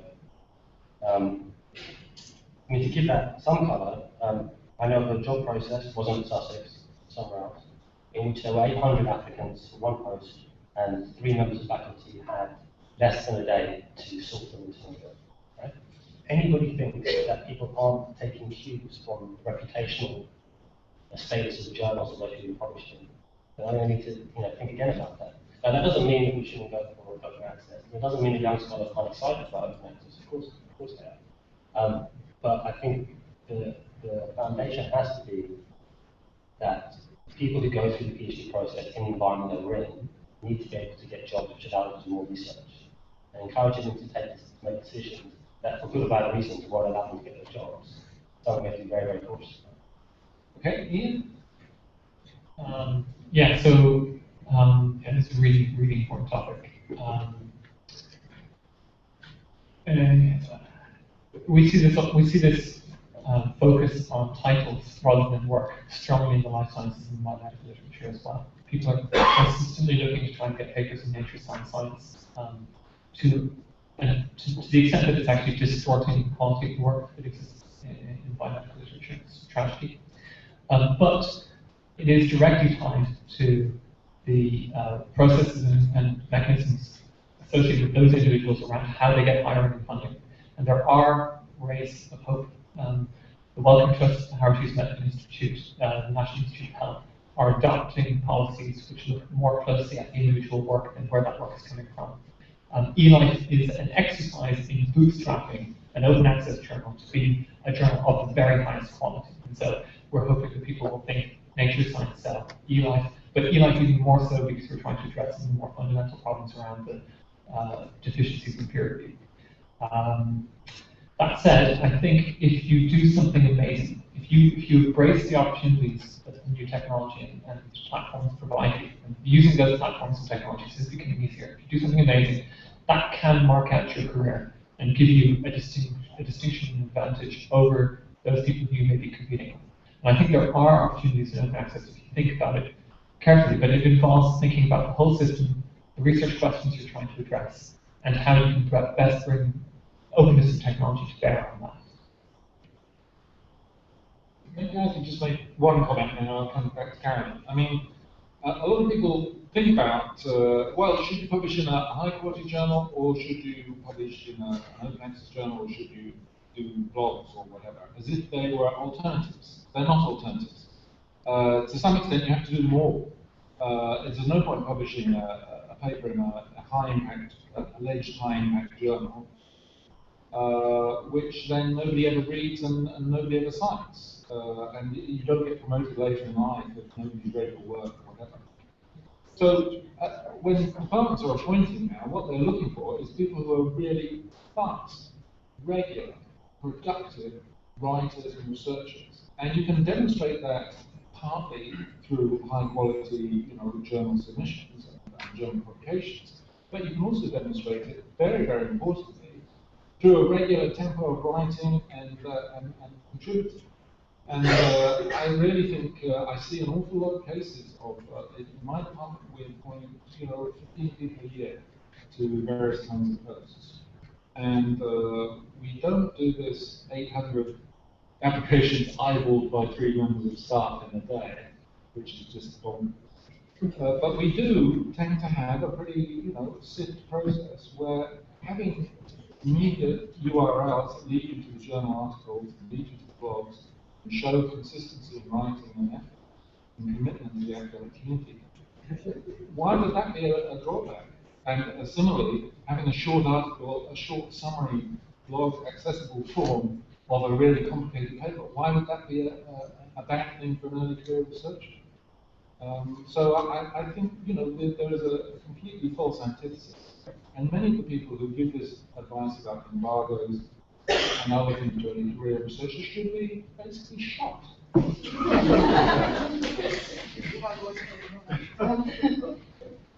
A few points I wanted to come back on the job hiring process, and it's got some similarities and some things with the ref process.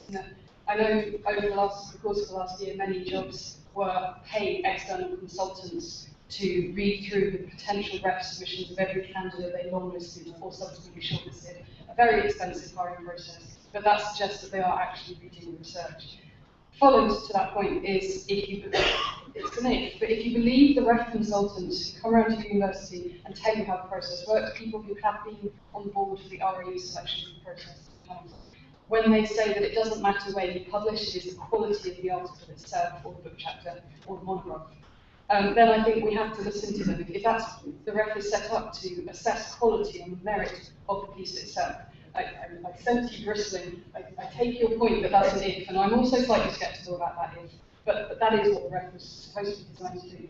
I actually think Paul raises a really interesting point about voluntary labour in his talk, but I want to pick up on. I completely agree that it's a false dichotomy, and either or, should you publish open access or traditional, impact sort of journals. I think you can do both, but part of the problem is that in order to do both, you kind of have to sometimes do double the work. And that comes back to the point the gentleman raised at the publishing point about the Republic of Letters. I think I completely agree. I'm very happy that that you like this kind of do-it-yourself approach. But you're right, it does mean that our intellectual life takes up all of our life, and you don't have much life outside of your work. So I actually think the point about voluntary labour is an important one, because there's a lot of pressure on early career researchers. One other example I point out is the edited collection, which is not at all valued under the current ref. Anybody who spent a number of years putting together an important edited collection, or who's had to do a new scholarly edition of an old text, which is central to the field and very valued by colleagues, it doesn't count under the ref. So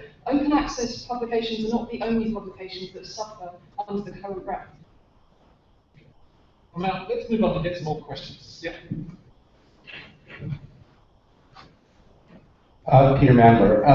I just want to say that I think that there's a danger in a room as diverse as this, of people either in the audience or in the panel saying, this is what selection panels are looking for, this is what rep panels are looking for, this is my experience with my journal in the biomedical sciences, and assuming that those lessons are applicable to everyone.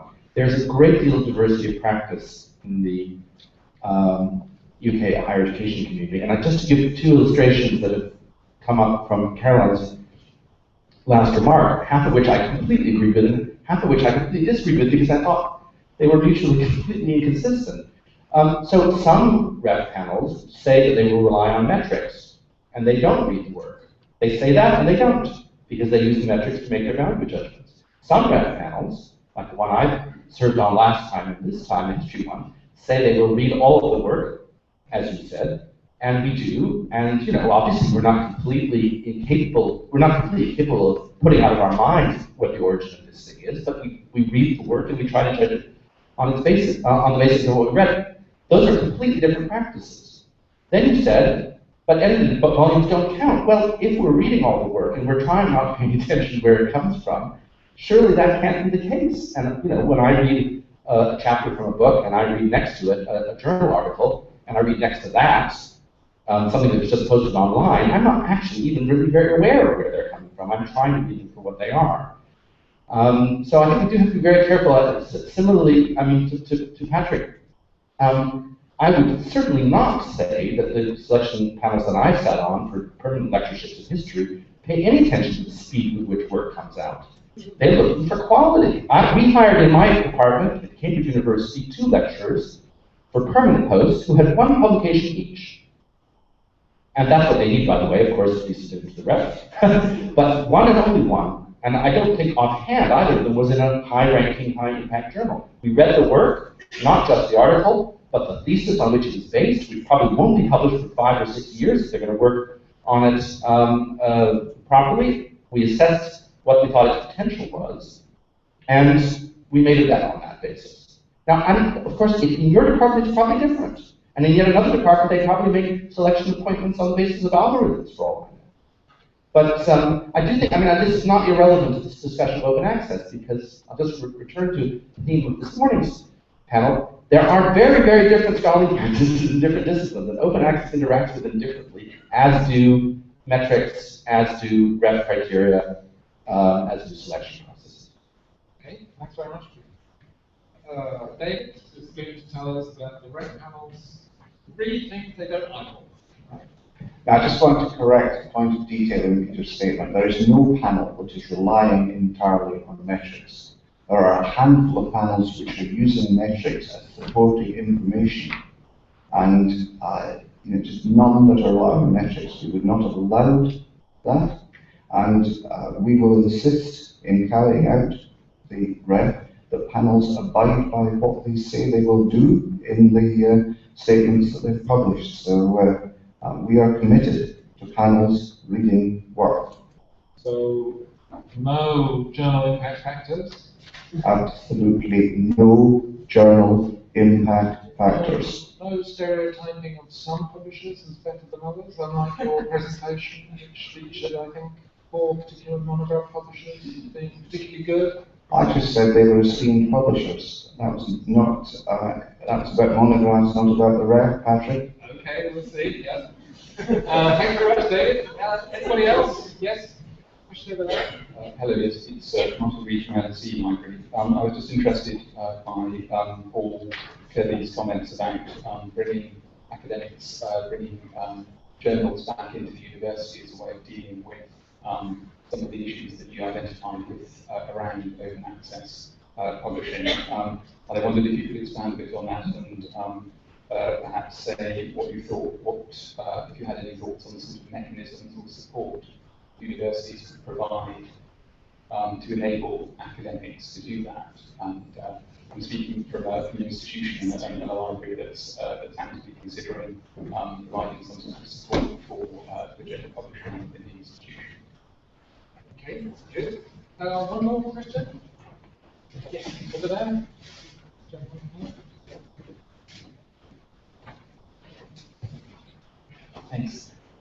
mentioned at University of Warwick. I'd like just Paul and Ian, they obviously gave very, very different accounts of what openness is, what it means, what it does. And I think that's something that everybody's kind of faced with, these radically different versions about what a vision of openness might be, and about how to experience it in very, very different ways. And it was clear that there was a huge difference between the two speakers. And I just wondered if you could maybe face each other and but I mean, it represents a kind of a common theme of, I mean, it's no coincidence that Ian's head of technology and giving a presentation that's taking a grand kind of worldview, and then it's someone else who's kind of experiencing the rollout of these processes. And this kind of shapes the debate as it plays out across all the sessions a little bit. And I'd like to talk about it a bit more. I don't think there's any dichotomy at all between these. Okay, well, we've had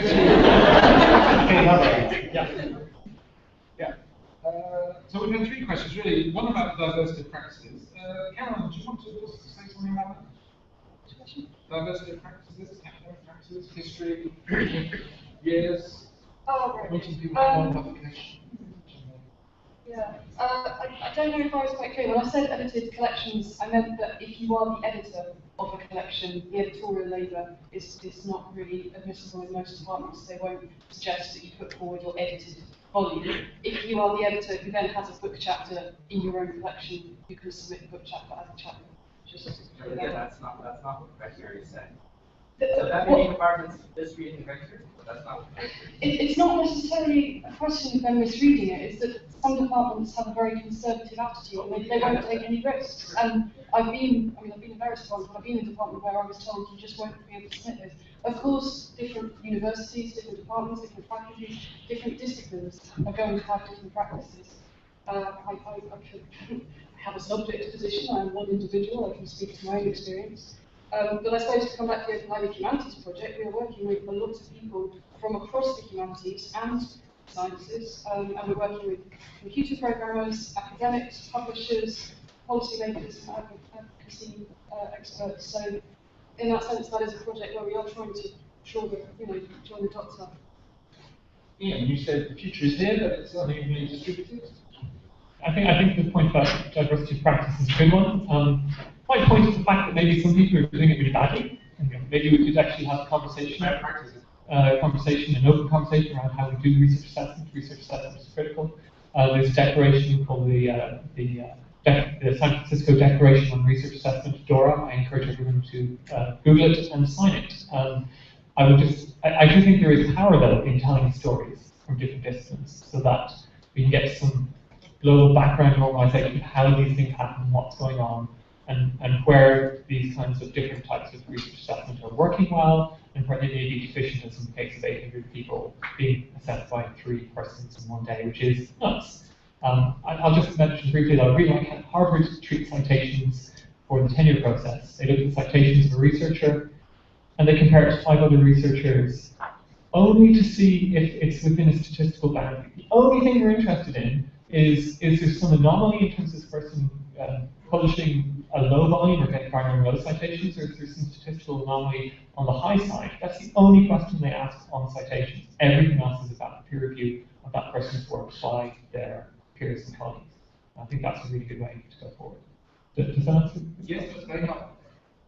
Paul, would you like to say something about Martin's question about universities doing it for themselves? Martin's from the LSE Library, where we also have at LSE edited 4 blogs. We had 1 million downloads last year for our 4 blogs. We're also quite a big broadcaster. We had 8 million downloads for our podcasts last year.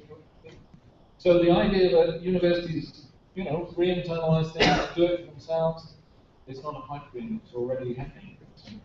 Paul, your view? Yeah, very brief. I think that it's going to be spoken to in the next panel, which is why I'm going to go into a lot of detail about modularization, as it were. But in general, the principle being, if what we're trying to tackle is subscription costs, if all the labour is coming from inside the university anyway, if one of the major problems is publisher profits, then by being able to break the model and bring those back in-house, you're going to cut the costs and be able to have things open source with less public expenditure, because your subscriptions will just get rerouted at a lower level into process. And I think that I'm right in saying that we're approaching multiple library partners for possible funding. So a model both for individual journals, but also perhaps a system as a whole. Of course, there's a huge architectural problem, like architecture. But hopefully the stakes are high enough, and that's something we should be thinking about and considering. I do want to come back on something else. I don't think we disagree on what openness is.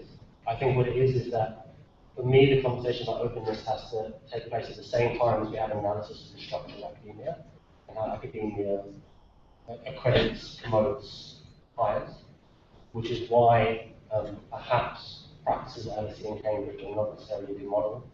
Not because they're bad models, but because other universities do not have the ability to resource them in some way, the ability to back and things like that.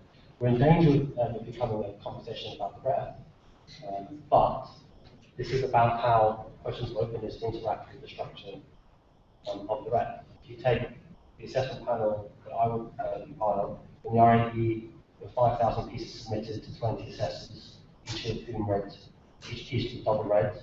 If you do the math, that's 500 pieces each for each assessor, some of which are books, and have about a year to read them.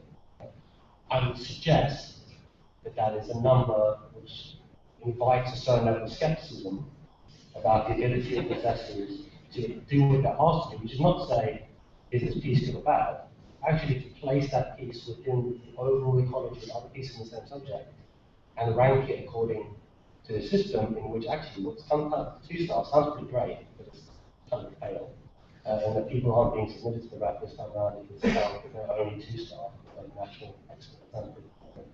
So those are some of the concrete things that have to be considered as well as openness. Openness, of course, in general is great, but we have to make it happen in such a way that people aren't being penalised for making that choice. And I'm not convinced that is currently the case. Okay, let's just move on and take one or two last questions from people who haven't spoken already, David. Anybody else? Yes, the one at the back there.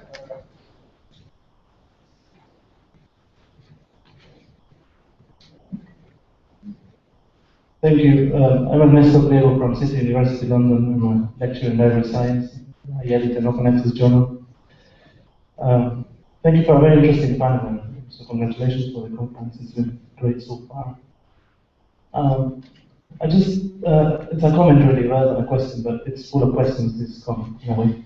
I mean, as an early career researcher, I look older, but I was really an early career researcher. I share completely Carolyn's view. And I really worry that some of the key issues about why open access is not more successful, or why open access is being so difficult in terms of getting more researchers on board, has to do with a question of not really us as researchers asking why on earth are we publishing. It seems to me that it's easier to discuss licensing issues in a way, or even the rent, or whether you will get a job or not. I think that what's really important is to ask ourselves, why am I publishing? And if we are only going to decide, in my opinion, to publish open access because we are being forced to, there is a problem there, in my opinion. If not because of a moral value judgment, but because of the objective of open access is increasing access, right? Not getting people jobs, or So I think that if we are saying that we are moving from the impact factor, journal impact factor of ideas about reputation to thinking about the quality of specific articles. If we keep asking early career researchers to keep publishing in the same journals that are published by the same 4 publishers that charge super expensive APCs for their open access options, these journals are not open access journals. They are total access journals that charge APCs for open access options. They've been forced to go on open access. So I think this is what I'd like to see more, more of a discussion about, are we going to encourage the new generation of scholars to to embrace open access, or will open access be only for the ones that don't have the future at risk and can only enjoy the benefits of their previous study? Thank you for the time. One more question. We've got lady there in green in the interpreters.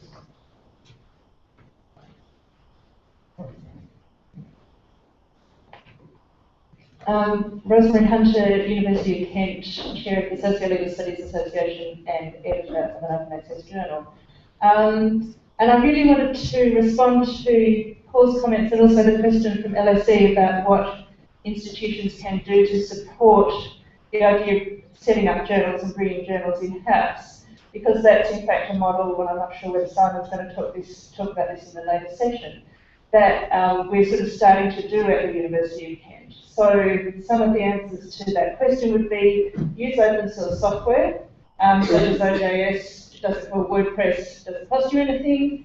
Pay for the server space, provide the technical support to set up the journal, actively encourage your academics to set up those journals, actively encourage your academics to publish in those journals, provide some administrative support to ameliorate the effects of the extra academic labour, and value the academic labour by building it into workloads and otherwise rewarding it in promotions and so on. So there's a little agenda for you. Thank you. Great. And maybe publishing WordPress, Karen? Yeah, no, thank you, Rosemary. I absolutely agree with you. It doesn't cost that much, and if the university decides to put aside even a small amount, like £500 or £700 a year to support a journal, they can. I really don't think that's an amount of money. To come back to Ernesto, I mean, I absolutely agree. The danger of kind of the fact that early career researchers are squeezed out of the luxury of being able to publish in open access because of worrying about their careers. I suppose it occurred to me while you were talking, we've been talking around the question of the figure of the PhD supervisor who says you shouldn't, I advise you not to publish in this open access journal for your career, for job hire and etc. and so on. There's another figure that's very important, and that's the figure of the library or the research services at the university who has a budget already, and the budget is extremely small for if you're going the APC route. Obviously, if you're going an OJS route, then there wouldn't be an APC. So that it's not just up to the supervisors, and it's not just up to the professors. I think we're all working with extremely limited funds, and that's why do-it-yourself, an academic do-it-yourself approach to kind of work for us in OJS journals is absolutely fantastic. There's nothing stopping all of us running these journals. We're working very hard on the question of prestige, and I didn't have a chance to mention, but we deliberately asked people who were ref assessors in various fields to come onto our committee structure, because we were very aware that the OLH needs to be a prestigious enough journal that people can publish safely, that only career researchers can publish, and know that it would count towards Ref 2020. So that is absolutely central to our discussions. Paul, do you want to respond to us? Yeah, I mean, I don't disagree about the moral dimension of publishing open. However, there is a sense in which things have been suggested that if people talk about careers, and some are talking about narrow self-interest people doing stuff for money. No, the career in a good research university is what enables us to do more research and to carry on doing research rather than a PhD being the only time we do research. And then get stuck in the kind of job which is increasingly emerging in a two-tier academic system where all you will ever do is teach. Okay? So I don't think it's a question of saying if anyone's concerned about what kind of publication you get them onto the academic ladder, then somehow those people would be dismissed because they've got some kind of moral failing in terms of taking that into account. It's more that we have to push people who aren't subject to those pressures to be leading the way. Right? So don't put the burden of responsibility on early career researchers to lead the way just because they happen to be under 40 or within 10 years of library. Put the pressure on people who currently edit major journals with the major publishers and people who review them and so on.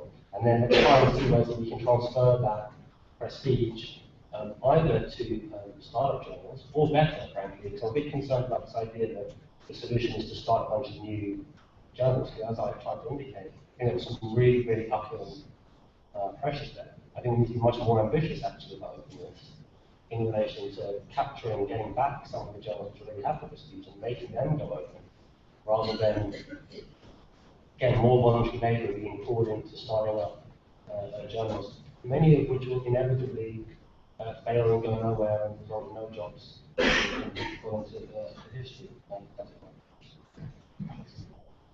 So it's like this sort of combination between cost, building posts somewhere, reputation, how to assess and rank. It's frequently coming down to the fact that the APCs being imposed on these journals are pretty high, and the money's there. And part of the problem is that those journals don't give any justification for their pricing. Pricing is completely opaque. Costs to library systems are often instigated under non-disclosure agreements. The entire market is dysfunctional. There needs to be considerably more transparency. Completely, your comments earlier about wanting to completely revolutionize how the pricing happens in that market. I think there isn't a simple answer. Government is attempting to introduce more transparency. The open access agenda is one part of that, but it is a very complicated issue. What we would advocate for, as to many other, what I would term pure open access publishers, what we would advocate for is complete openness and transparency around our funding and pricing. So we just made our first financial report available a few weeks ago, and we will continue to do so. We need, as a community, to really understand how much this stuff costs. Those numbers are not open, they're not part of the public discussion. People talk about the costs being levied on the researcher. The costs are already there. They're going into your libraries. There is money being sucked out of the academic space to support the commercial sector, and I think that's morally reprehensible, and I would advocate for more transparency as part of the solution to that issue. Okay, thanks very much indeed, Ian, Paul, and Caroline. Thank you.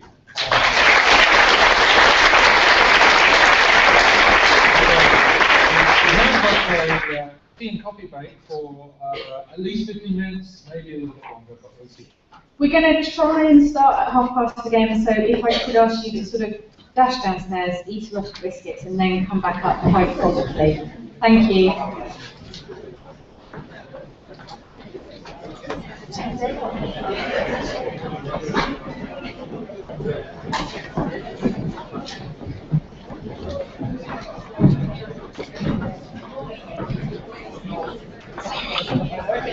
Okay.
Well before the election. Okay, good. Right,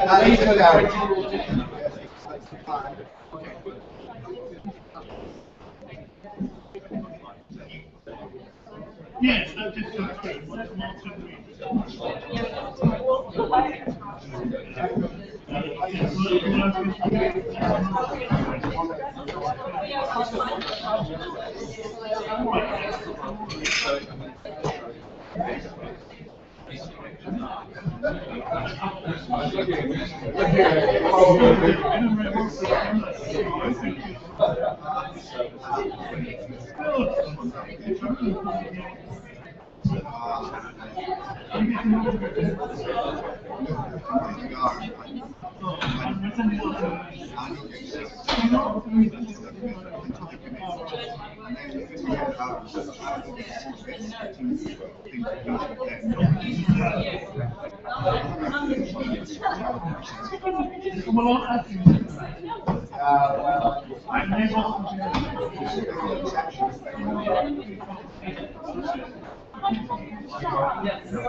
I'm looking forward to your session.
Yes. It's been much more academic space. Yeah.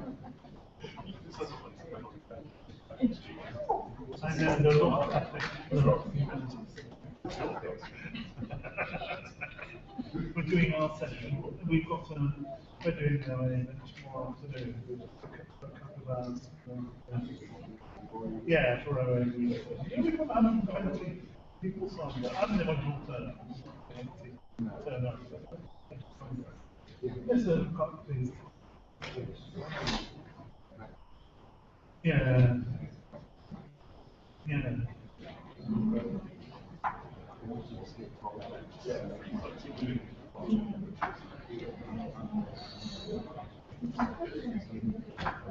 Yes. Really? Is the alternative thing worse? Oh, well, there you go.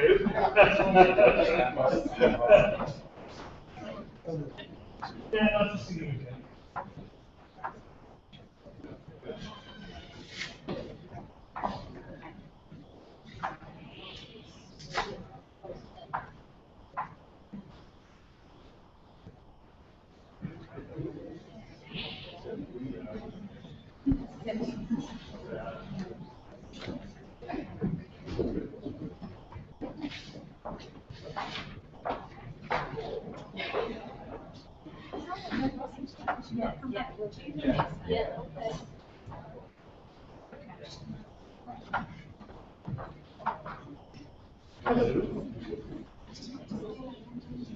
Oh, hello, you're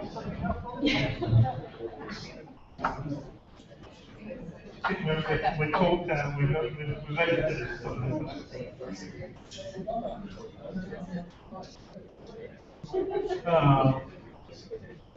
Oh, where's the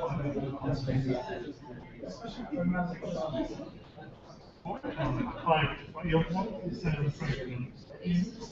Oh yes, I think the draft said 5.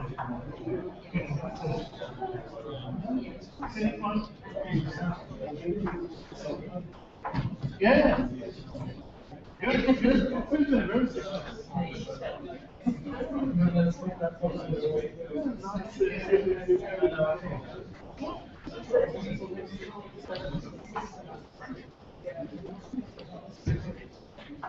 Yeah, yes, we'll see how. Oh, hello, Simon. You're on the panel. I think I've got your name.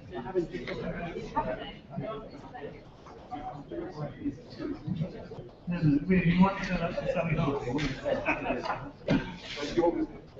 Yes. Yes. It's the.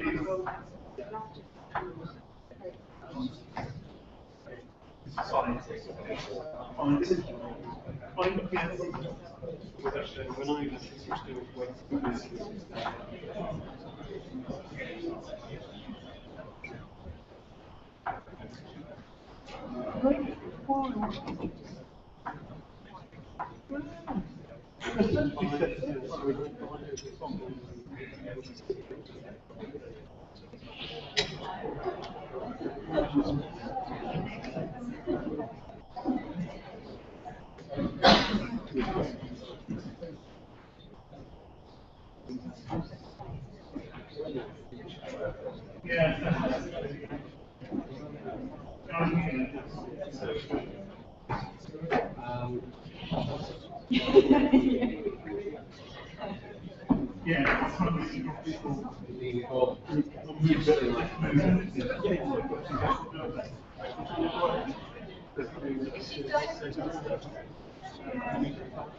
I should be. Why do you think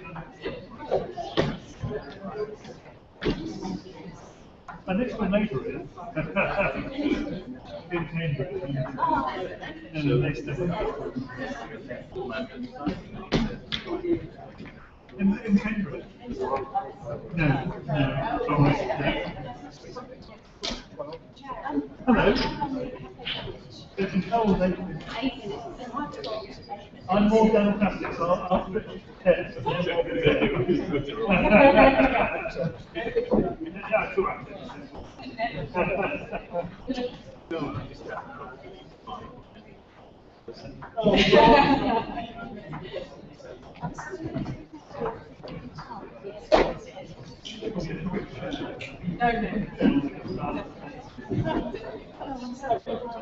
All right. Well, have you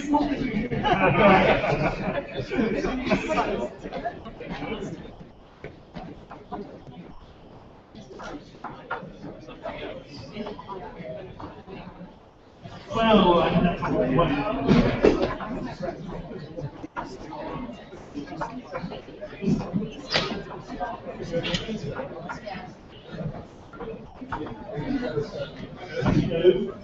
we put them all in one big power pack, so it will be on that slide. Yeah, and then yours just where did you click?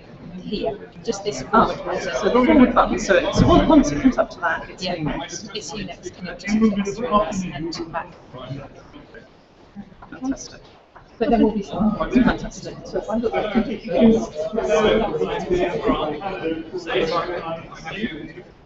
hi, how are you?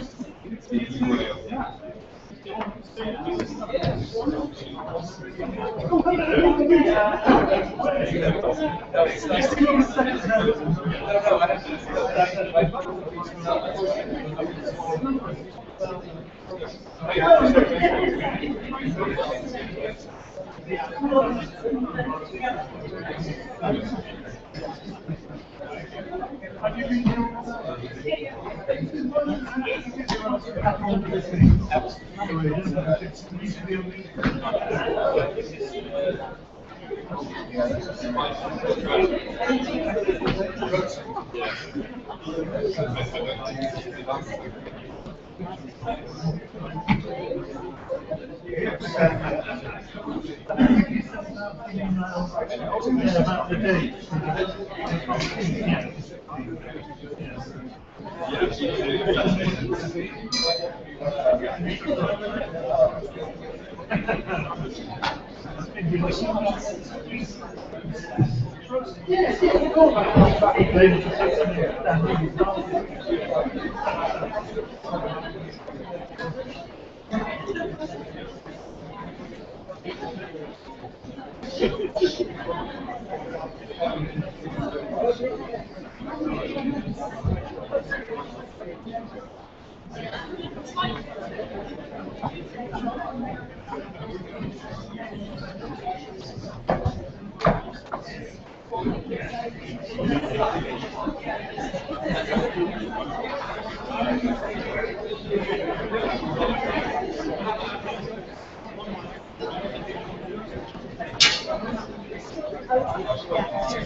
Let's do that.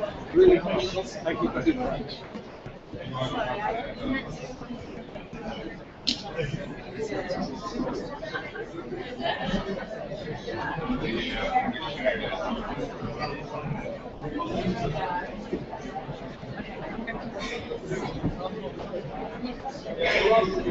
Okay, well thank you so much for turning that around very quickly. I know there were quite a lot of queues. I think it was because I tried to sell the biscuits too much. But we're now going into our last panel of the day. So I'm going to straight away hand over to Dr. Paul Ayres from UCL.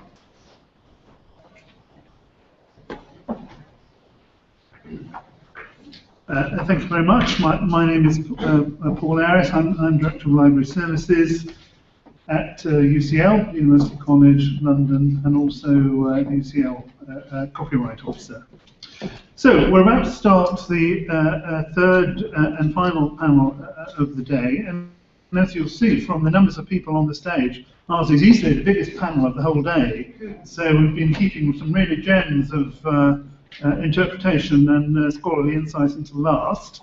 So each of our colleagues on the panel has been told 8 minutes to give their presentation. So they're going to be very sharp, focused offerings. I might be a little bit more lenient and say 10 minutes, but it's between 8 and 10 minutes per speaker, so that we can then round up with a nice, lively question and answer session with the panel at the end of the afternoon.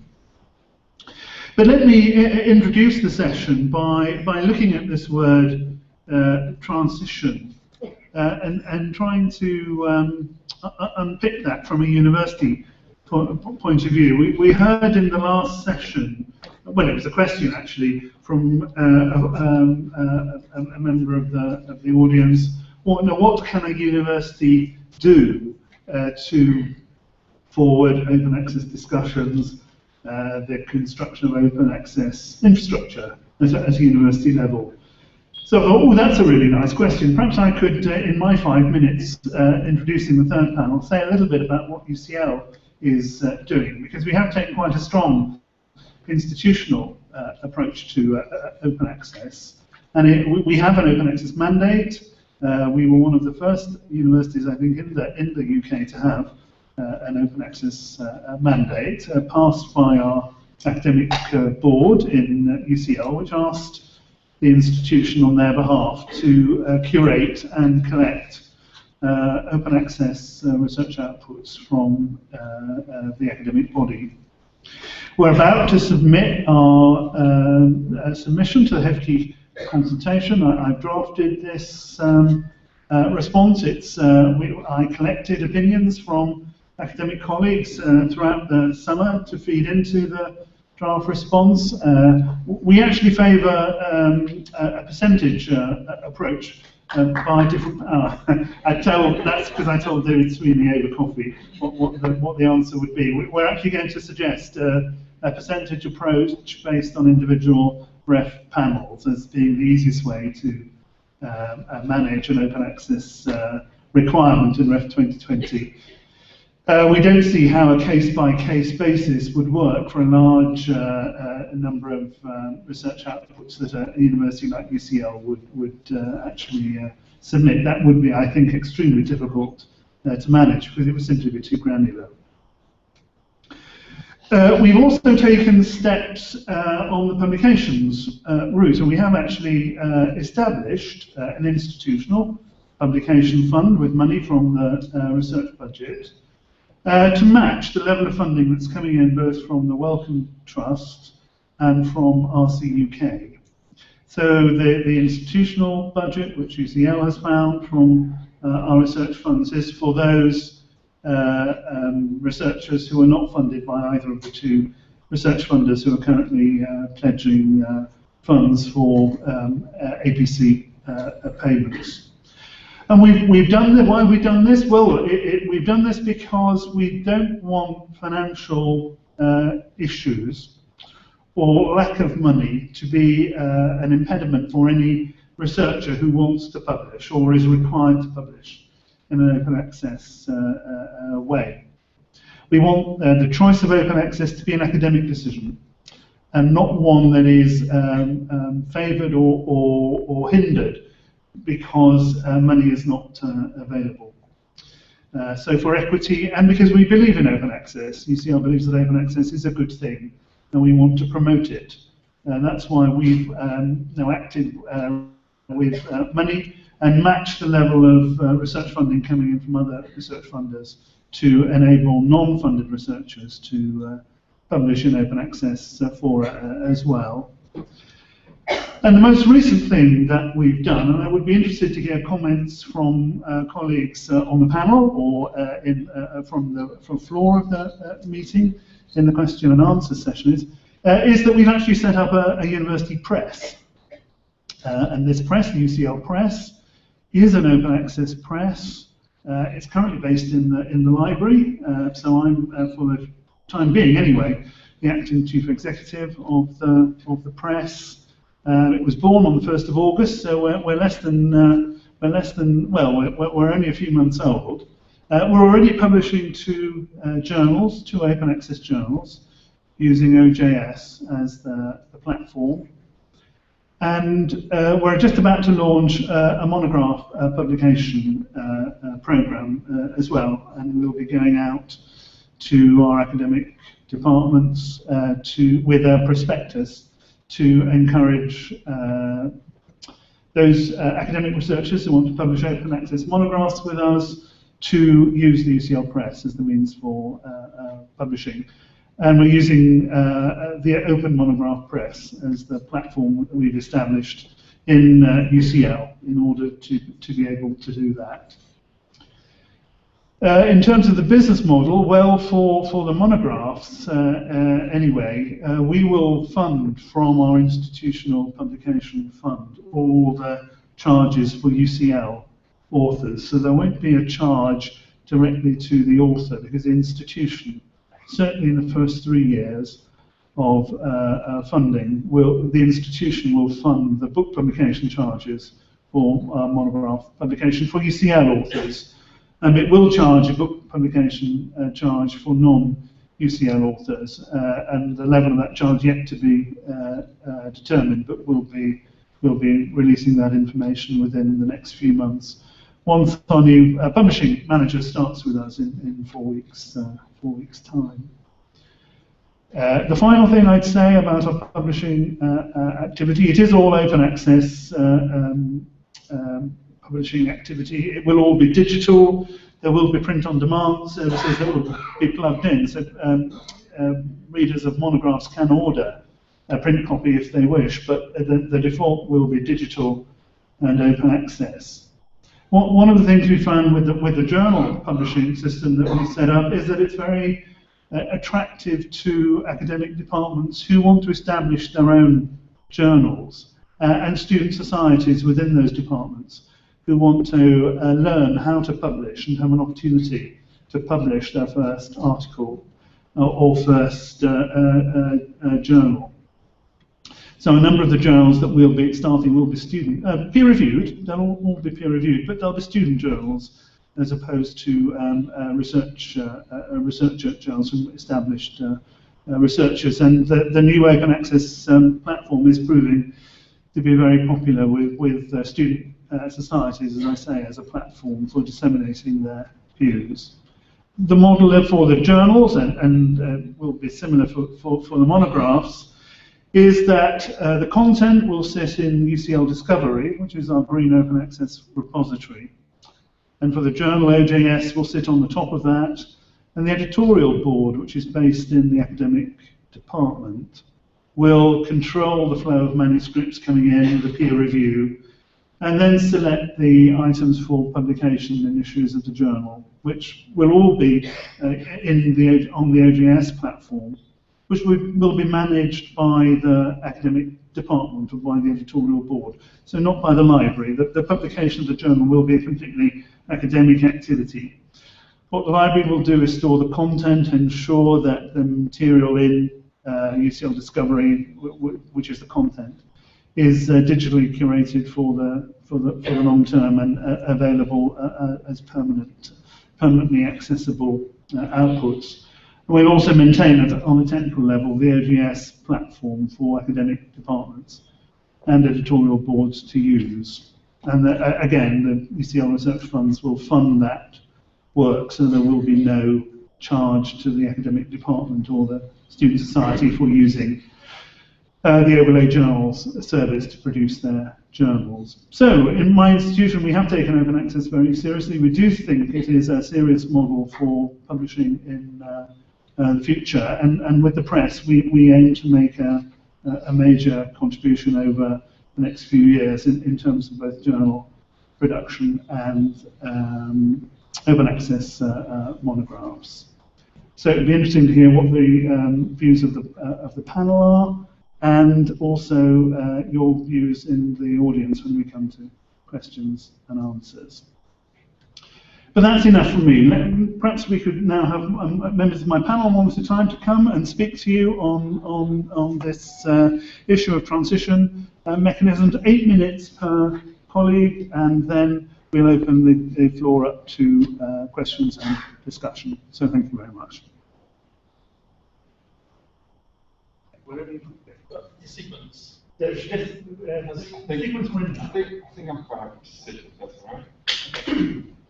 Hi there, my name is Stefan Bohm. I'm Professor of Management and Sustainability at the University of Essex, which is a very research-intensive institution, but not as prestigious as Paul's institution that can afford all these wonderful open access routes and initiatives, which sound wonderful. But I think one of the things I'd like to highlight is that maybe smaller research intensive institutions might struggle to find the money for gold route open access and establishing these systems to enable students and staff to go through the publish route. But I think, first of all, I think it's important to remind ourselves why we're actually sitting here. I think we're sitting here because the current academic publishing system is broken.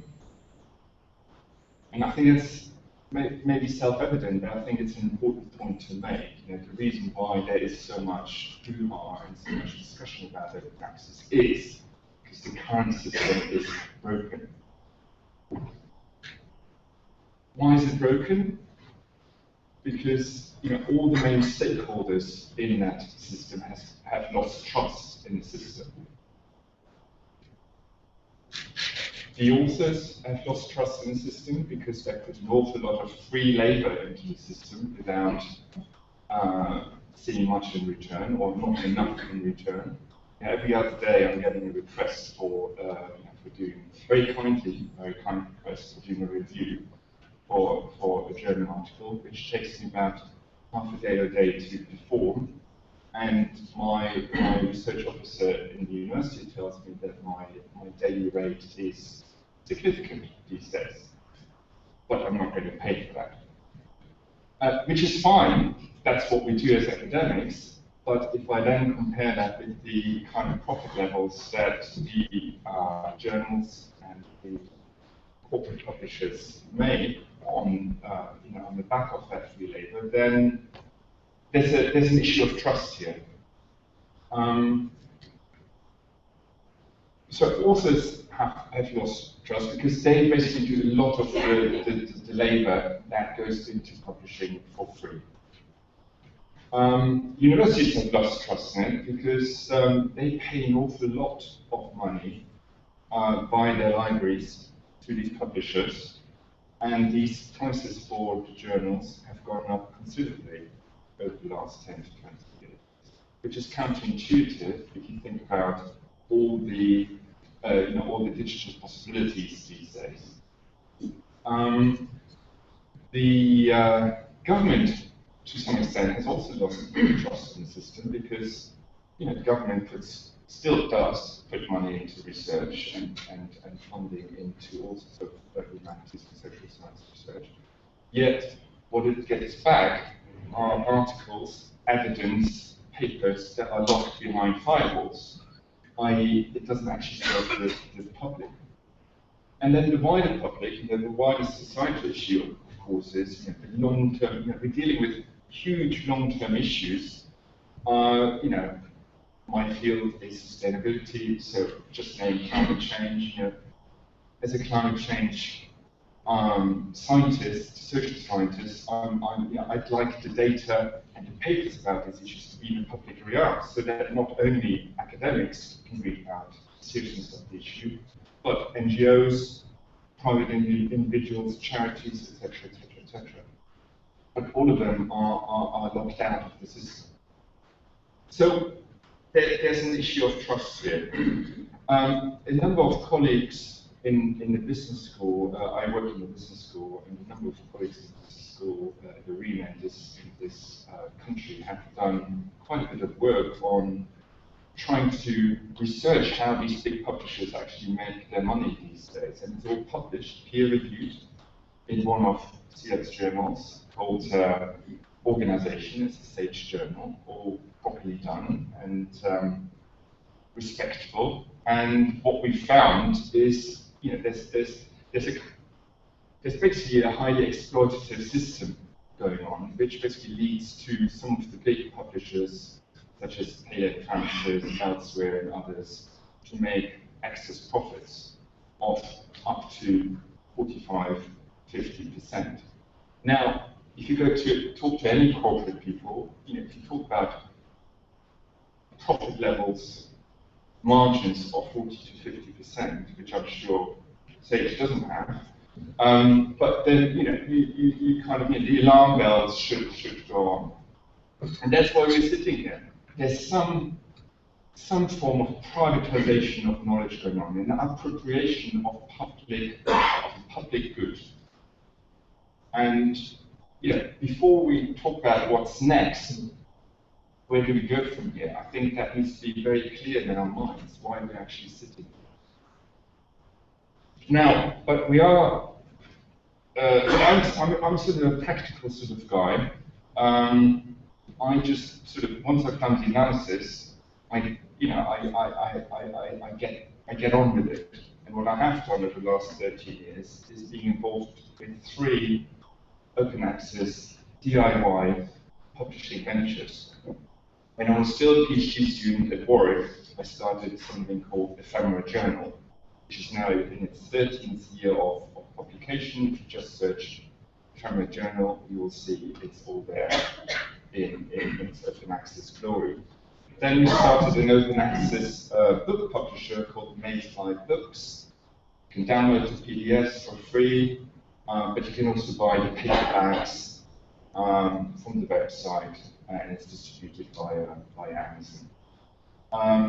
And then there's a third venture on a slightly different field called Interface. It's a journal for social movement. So the point I'm trying to make is, and I think it's a point that's been done and made several times today, and I'm very, very encouraged by all the examples we've had today. People just get on with it. They've done the analysis, they know something is seriously wrong with the system, and we can use the digital media to just get on with it.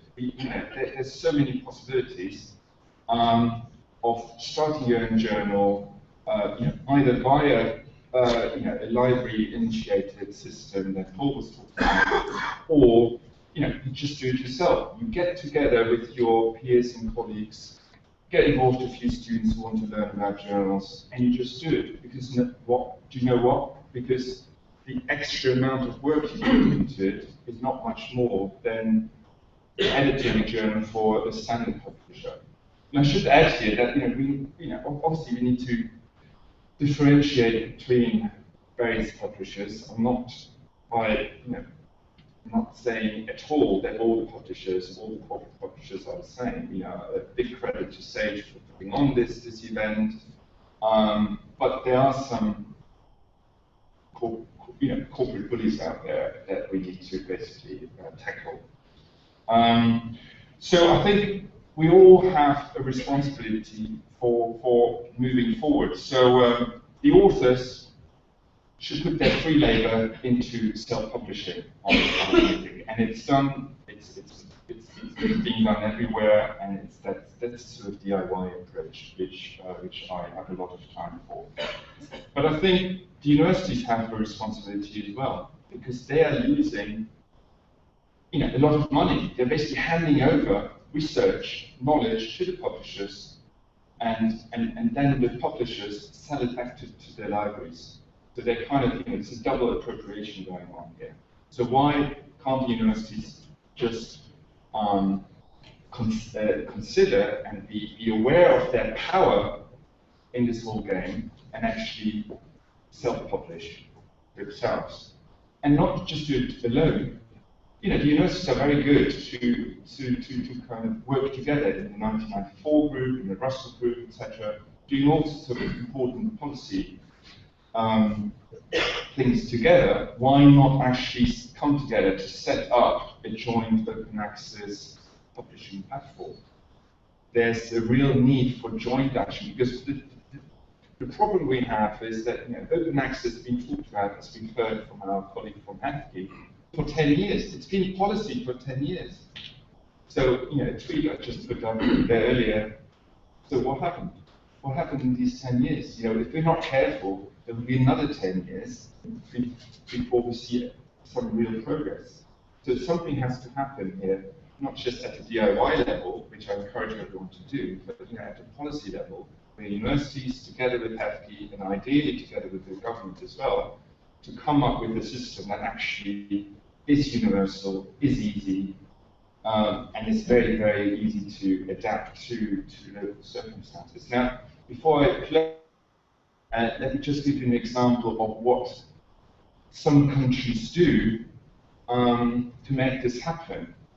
We haven't talked much, well, one or two people have talked about sort of the global south countries, the sort of developing countries, which often don't have the funds to pay extortionate access charges to publishers. So what they've done for the last 10 years or more is basically start their open access ventures. So I've done a lot of work in Brazil, and I know there a system called Cielo, right? So if you just search for Cielo, SCIELO.org, or something of that order, you will see the amazing system all there in front of you, with over thousands of open access journals all on one platform, and it's supported by a range of leading Brazilian universities, and as well as supported by the government. Why have they done that?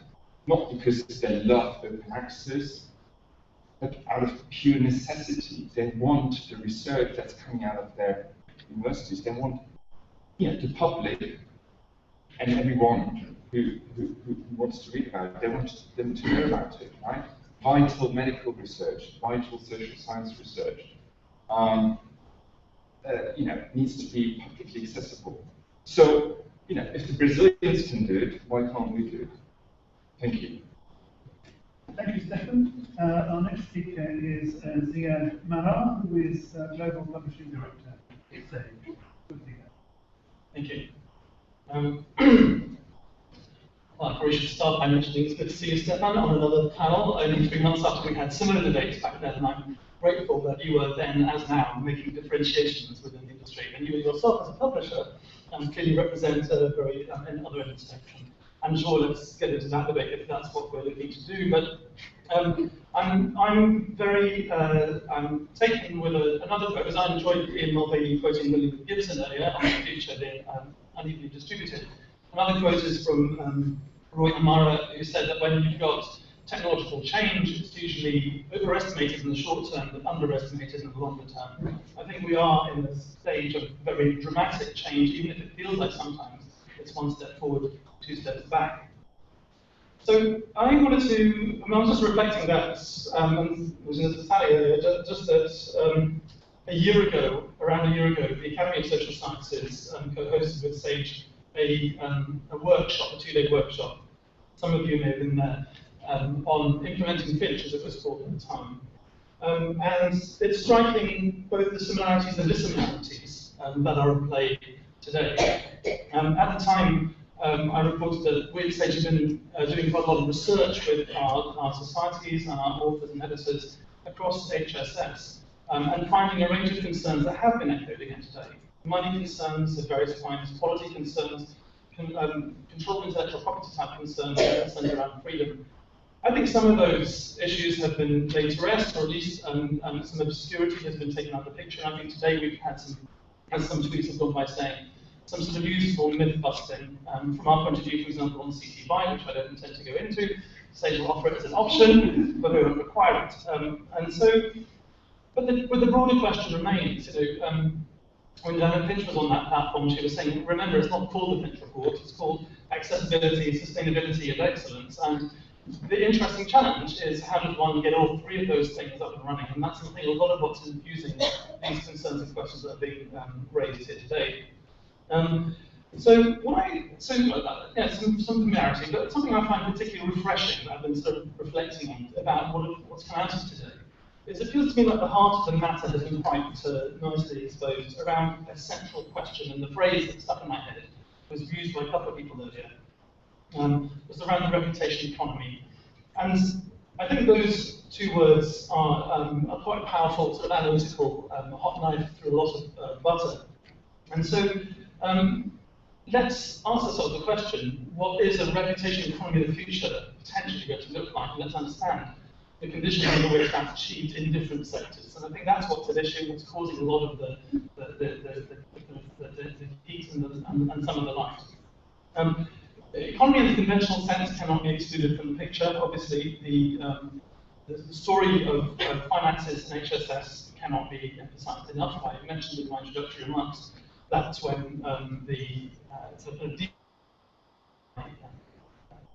Coburn Amendment tackled $11 million was against the backdrop of the National Science Foundation budget of $7 billion, or the National Institute of Health disbursed $32 billion last year. And it's not irrelevant when you look at the publishing options that occur then within STM versus HSS fields. So Ian Mulvaney was talking to us about eLife, and it's a great project. I mean, it really is incredibly impressive, the work that they're doing, the work that he's doing within it. But it is backed by Wellcome, Power Using School, the Max Planck Institute. And it was Wellcome who did say at one point they're quite happy to contribute $3,000 of their research budgets to anyone who needs to pay an EPC. That's mere budget dust, I think is the word. I think it's worth having that in mind. We now know that the biggest journal in the world is PLOS ONE, which published 30,000 articles in the last 12 months, and their APCs of around 1,300. STM has options and has managed to draw on the real economy to shape and influence the reputation economy. It's also obviously backed by a huge engagement and interest from pharma and from technology companies. And so to understand why the open access movement has taken off as it has, I think one needs to be cognizant of some of those enabling drivers. But let's move to reputation economy proper and the reputation part of that question.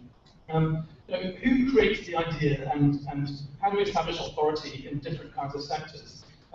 We were hearing a remark from the audience that Anne Marant, the LSE, who I enjoyed offering the suggestion that we should move into a sort of democracy of ideas unattached from the specific authorship of the generator of that idea, while at the same time wanting to be quite clear that she had been misquoted. So in the actual exchange, it was, let's be clear that when David Mandler was saying what she was saying as a misquote, that actually that was a potential misattribution. And I think it's worth bearing in mind that authorship in humanities and social sciences are particularly tightly coupled, I think. One of the things that we see in STM is quite often very large collaborations, and the article that launched a genome sequencing project has 2,900 authors on it. And that sort of bears on the question of what other reputation conferring mechanisms are available in STEM. It's quite often the case that you can make your career by getting the right job in the right kind of organisation. And that, if if you work at CERN, then you've already put up a research project where outputs aren't likely to have to do too much sort of hurdle jumping and sort of hoop jumping through to get published. And that's why in astrophysics, I think acceptance rate's around 90,000. It's a 90% because almost everyone gets accepted because you have to be pre-authorized almost to even play the game. Even if you look within humanities and social sciences, you see a differential, which I think is illustrative at this point. Robert Merton collected some time ago data on rejection rates between journals in physical anthropology contrasted with journals in cultural anthropology. And in physical anthropology, the acceptance rates were twice as high. When you're in paradigm high disciplines, the role of the journal as a prestige-conferring brand is a somewhat different one than it is in areas where you have this highly contentious, highly argued situation. So the STM world has in many ways managed to crack the prestige-conferring question for open access. And indeed not just STM, but so have a lot of well-established senior researchers. So I enjoy and celebrate Patrick Dunn-Levy's bold thrusts into what is possible, but he's already established a world-class reputation. The interesting question is, can early career authors take the same kind of risks? And that's what came out, I think, very strongly in the really excellent last panel we've been listening to. We had Caroline Edwards and a suggestion from Vanessa Priego in the audience, saying, you know, unless you at the grassroots put your name and reputation to the test, how will you actually change the system? And Stefan, I think you were echoing some of that while recognising responsibility on the institutional side too.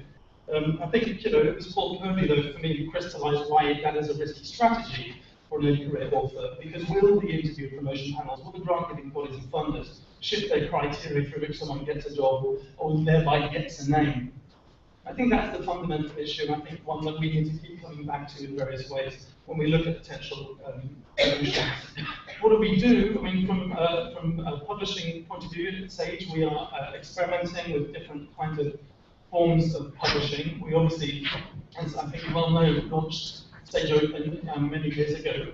I don't think, and I don't think we're naive enough at Sage to think that the submission flow wouldn't jump up dramatically if and when it gets its ISI impact factor.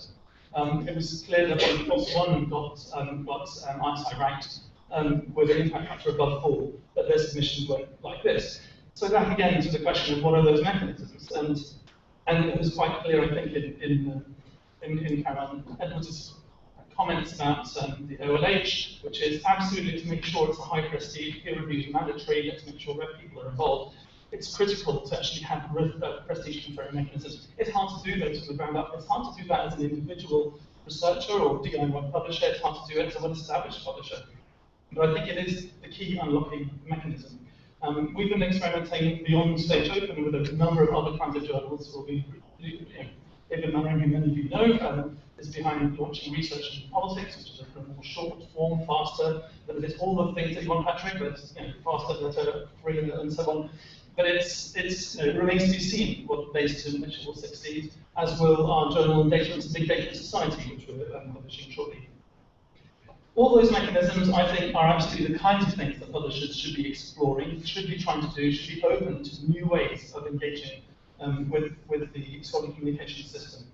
And what will work and won't work remains to be seen, but what I would claim is that while the world will change, lasting change will only come once new name-making, reputation-conferring mechanisms are well established. And I think it places a challenge upon the whole institutional framework.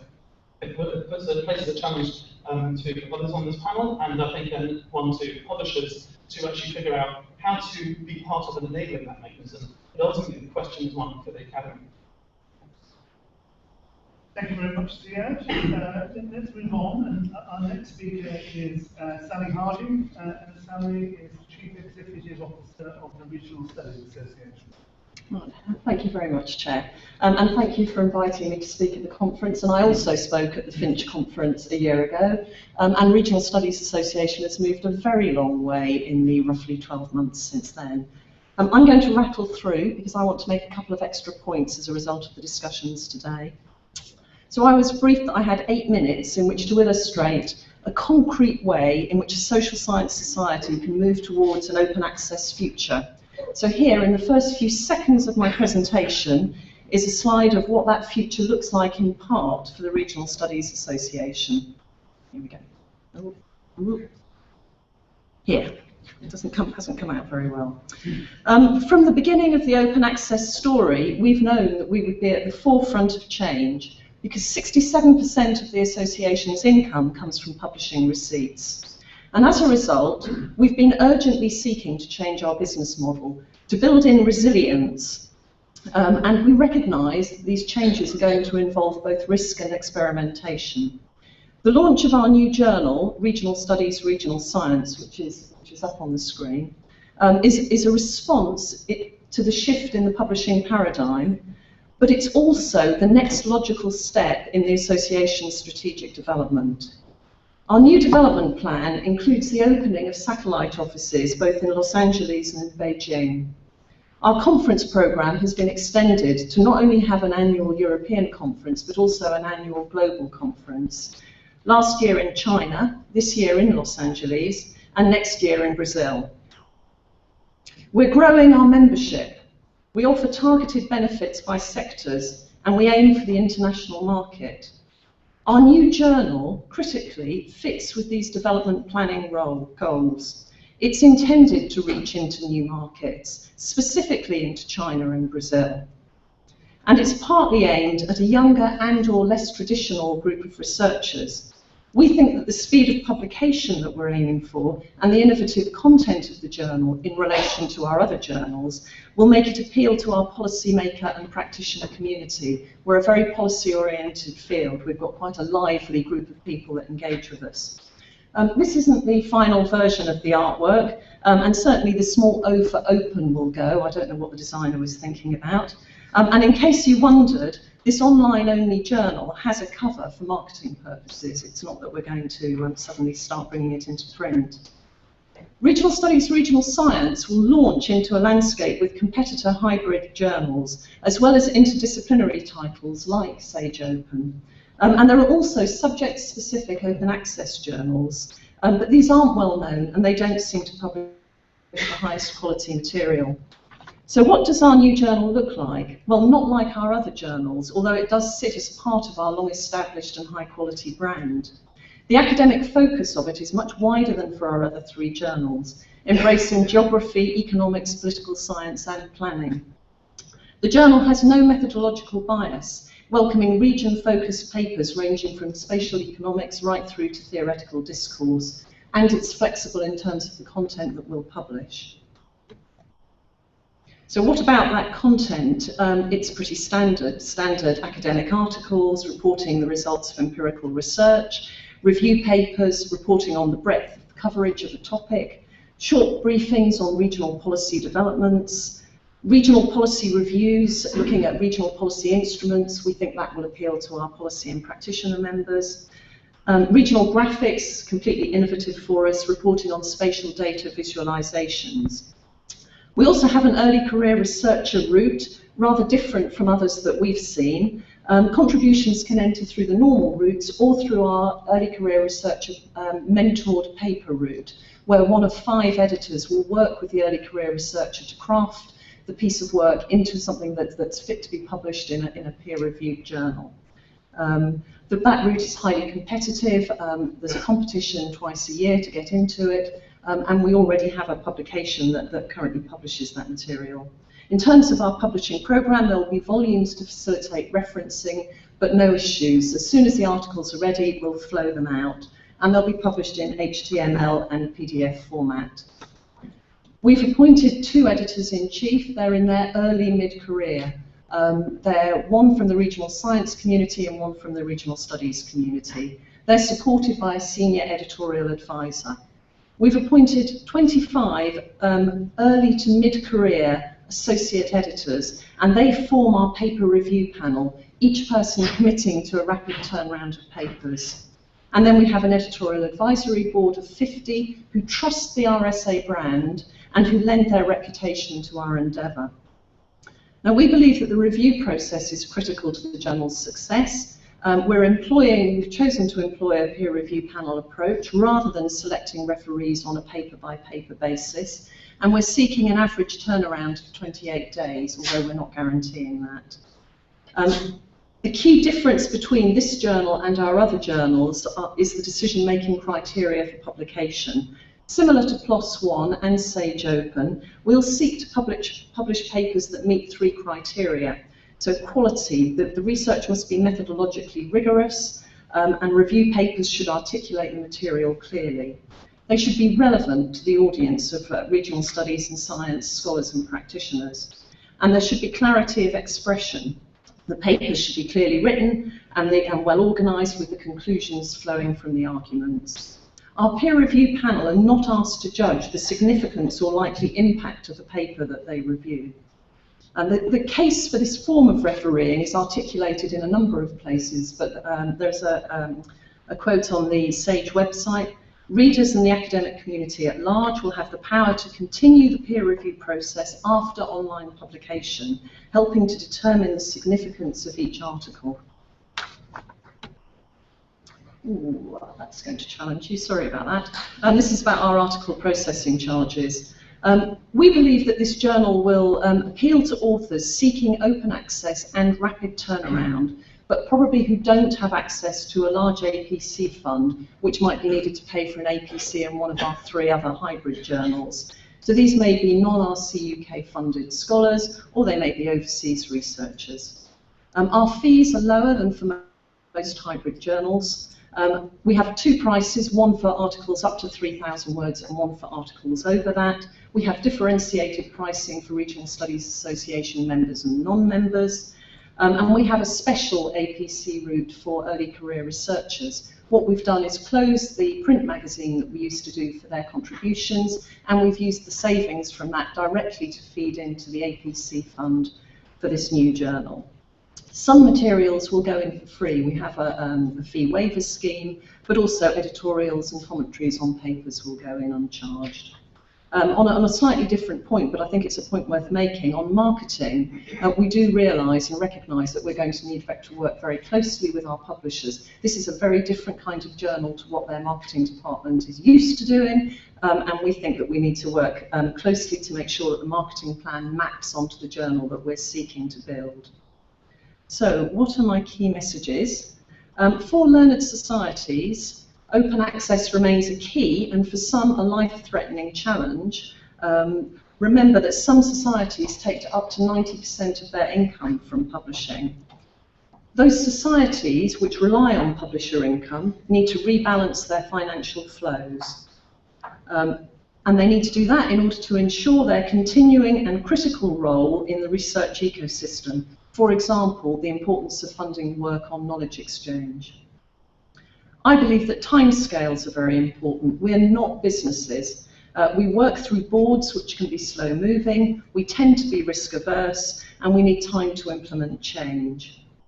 Issues such as the classic 3 of licensing, embargo periods and funding streams, and the global rollout of open access remain critical. But I do believe that there are opportunities for societies, and especially for societies like my own that can afford to take a calculated financial risk.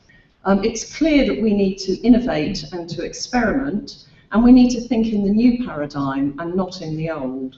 And from a personal perspective, I might add that the future is uncertain, but it's not going to be boring, and there's something to be said for that. So that concludes what I prepared before I came. I just want to make a couple of comments that have come to me really from a meeting I attended at the House of Lords, which was organised by the Librarians Parliamentary All-Party Group yesterday, and also from today's proceedings. So the first point I want to make is I really do make a plea that we don't polarise our discussions and our positions on open access. Always these conferences tend to have a combative feel to it. You're either pro it or anti it. I think that's very unhelpful. I think that this kind of aggressive posturing around open access actually stifles debate, and it's very important that people can say, oh yeah, no, I do go with the principle of open access. We want to move our organisation in that direction. How can we do it? what are the options open to us? And that seems to be closed down quite quickly in some of the discussions. So I do plea for a kind of a softening of the rhetoric to allow people to move into the field and not to be knowledgeable and not to know all about all of the different software systems. And then the second thing I would say is quite often, I've done quite a number of these presentations over the last few months, and learned societies seem to be blocked with the publishers. And I've no objection to sitting with the publishers. I'm very good friends with many of the publishers. But I would point out to colleagues in the room, learned societies are actually academic organisations. There is nobody on my board that has not got an academic background. They either are academics, or they have been academics, or they're working actively as policymakers or practitioners, commissioning research and then using the results of it. We're not separate from academic endeavour, and the monies that we gain, we plough back into the academic ecosystem.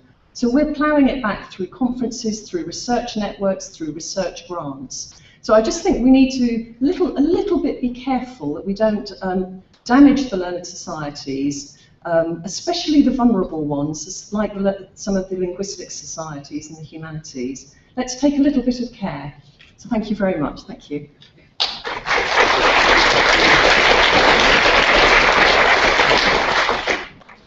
Thank you, Sally. Our penultimate speaker is Simon Kerridge. Simon is Director of Research Services at the University of Kent and Chair of ARMA, the Association of Research Managers and Administrators. Lovely, thank you very much. And again, as everyone else said, thank you very much for inviting me. And I shall start my, was it 15-minute timer? Yes. And for those of you who want to remember what I look like afterwards when you download the slides, there you are, you can put it all together. Okay, so we haven't had a research manager and administrator up so far, so just to contextualise what I'm going to say, people like me are here to support academic staff to do research, and as part of that we love collecting information and helping you with costing and pricing, and you can kind of see what's up there. And I've highlighted the various sort of open access related things.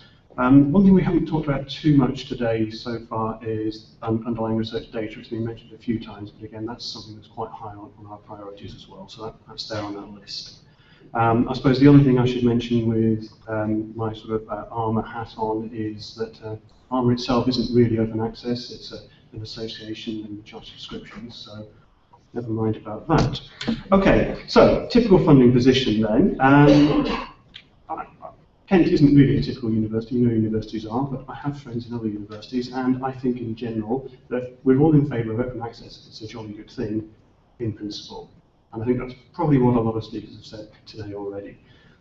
We of course worry about the details because we're the people who have to, and I think as somebody said this morning, if you give us a fund to manage, unfortunately we will try and manage it for you, so we much prefer it if it is really straightly laid out and we can just sort out and give you the money for your APCs or whatever it might be. So cost of gold is one thing there that is really worrying us. I quite liked the phrase budget dust. I'm going to have to remember that one. Yeah, so Kent perhaps in that position. I'm going to talk a little bit about the future implications of things. I mean, as we probably all know, there's been another series of meetings by Dame Janet and co, and there'll be a follow-on report coming out in a few months, so it'll be interesting to see what that says. But of course, in the interim, we have to guess what's happened. Okay, well, I've been asked by tweeting, should I put a joke in? Well, of course, there's sort of a joke, but it's a pictorial joke. It's often said that trying to manage academics is like trying to herd cats. Of course, open access is kind of put the cat among the pigeons. Could be finches, I suppose. I'm not quite sure who the pigeons are there. Are they the publishers? Are they research managers? Other universities overseas? Anyway, so that's kind of where we're at the moment. So what do we do in terms of planning ahead? What can we do?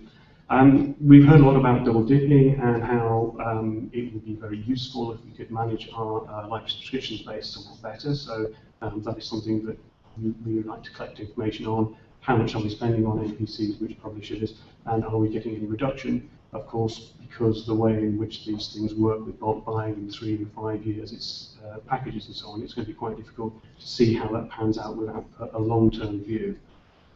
We've heard a lot about the growing importance of the institutional repositories, so I don't need to say much about that.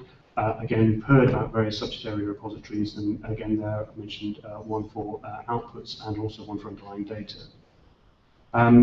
In terms of what the university wants, what most universities will want is increased profile, increased influence, and potentially increased funding. So those are probably also things that subject areas would like, and we've heard about a bit about the paucity of funding in the area, and also for the UK as a whole.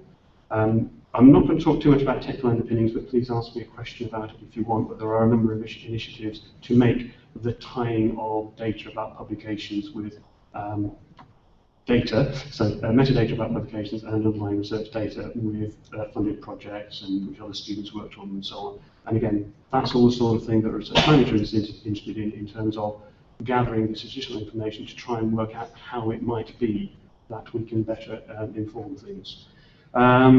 We've heard a little bit about gold and green. There's diamond and I think platinum might be also a good way to go, but there are various different threads of open access varieties. We've also heard a little about monographs, and David's talked a little bit about REF 2020. If we assume the REF after that will be REF 2026, let's just say for argument's sake then, my impression is that the ambition is that it would be lovely if monograph open access would be included in that in some way, if it can be sorted out. So these are the sort of things that we need to think about long term. We've heard quite a lot about the international development, so I didn't say anything about that. Again, I probably don't need to say anything on this slide at all, because I think Paul Harris said it all. It's more or less the same as the policy at UCL. So in general, if we support open access, we'd like our research to be read by as many people as possible and used by as many people as possible. We have a mandate for our institutional repository, and of course full text where it's allowable. I've talked about linking with other information systems in the university. You mentioned you do match funding on your top-up, exactly the same at Kent. We put the same money in again. There are issues about prioritising areas. If we have ring-fence funding from certain funders, how do we make sure that goes to the right place? Or if there are certain journals which give you vouchers for APC, so it's a very complicated process. I'm running short of time. I will mention homegrown journals. Heard from Rosemary about a particularly successful journal at the University of Kent, and that's something we'd like to do, again, using OJS and the same as UCL. A brief mention of research data management there. This is the sort of thing we want to try and avoid. You can't see it, it doesn't matter. The point is that this is what the core academic at Kent has to go through to decide whether or not they get APC funding.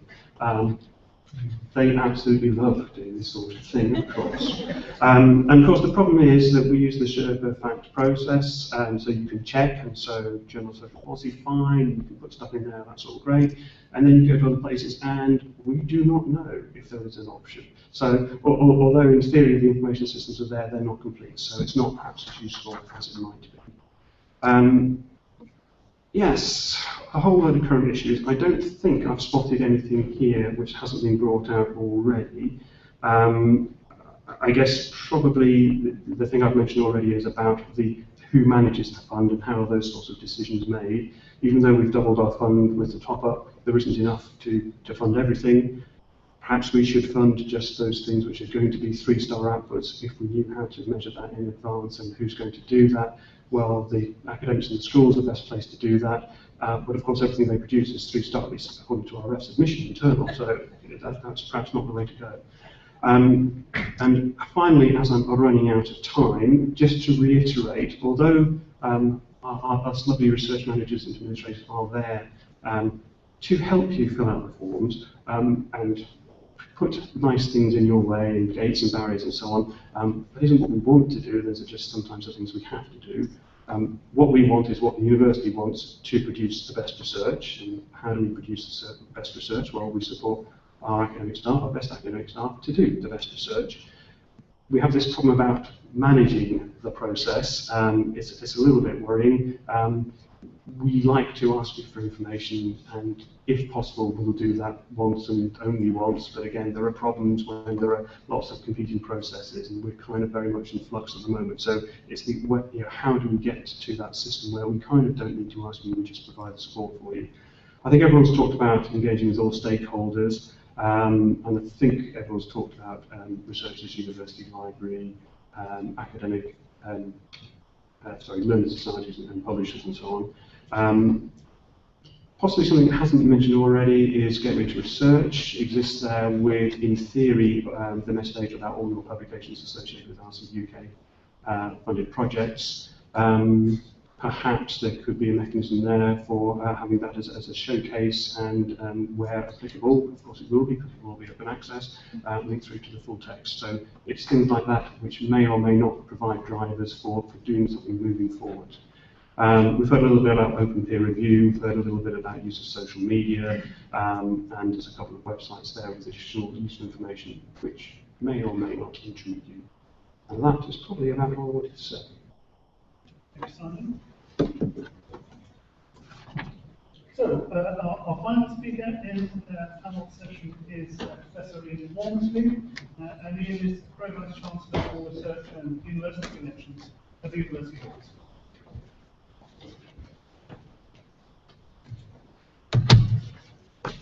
Thank you, Paul. Thank you also to Jane and David, who have organised this session, and it's about transitions.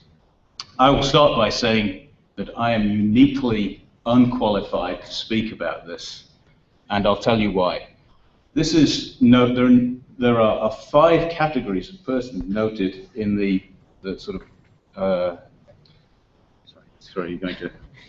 I thought I was about to be pulled off then for saying something inappropriate. 5 categories of persons or entities that are noted here as having some influence: universities, professional societies, librarians, funders, publishers, and academics. And many of us are highly conflicted because we fall into many of those categories. Indeed, there's only one category that I do not fall into under one of my roles, and colleagues and here from the University of Oxford pay note, it's about funding. I don't do any funding. But as a Pro-Vice Chancellor, I deal with oversight of the university's open access agenda.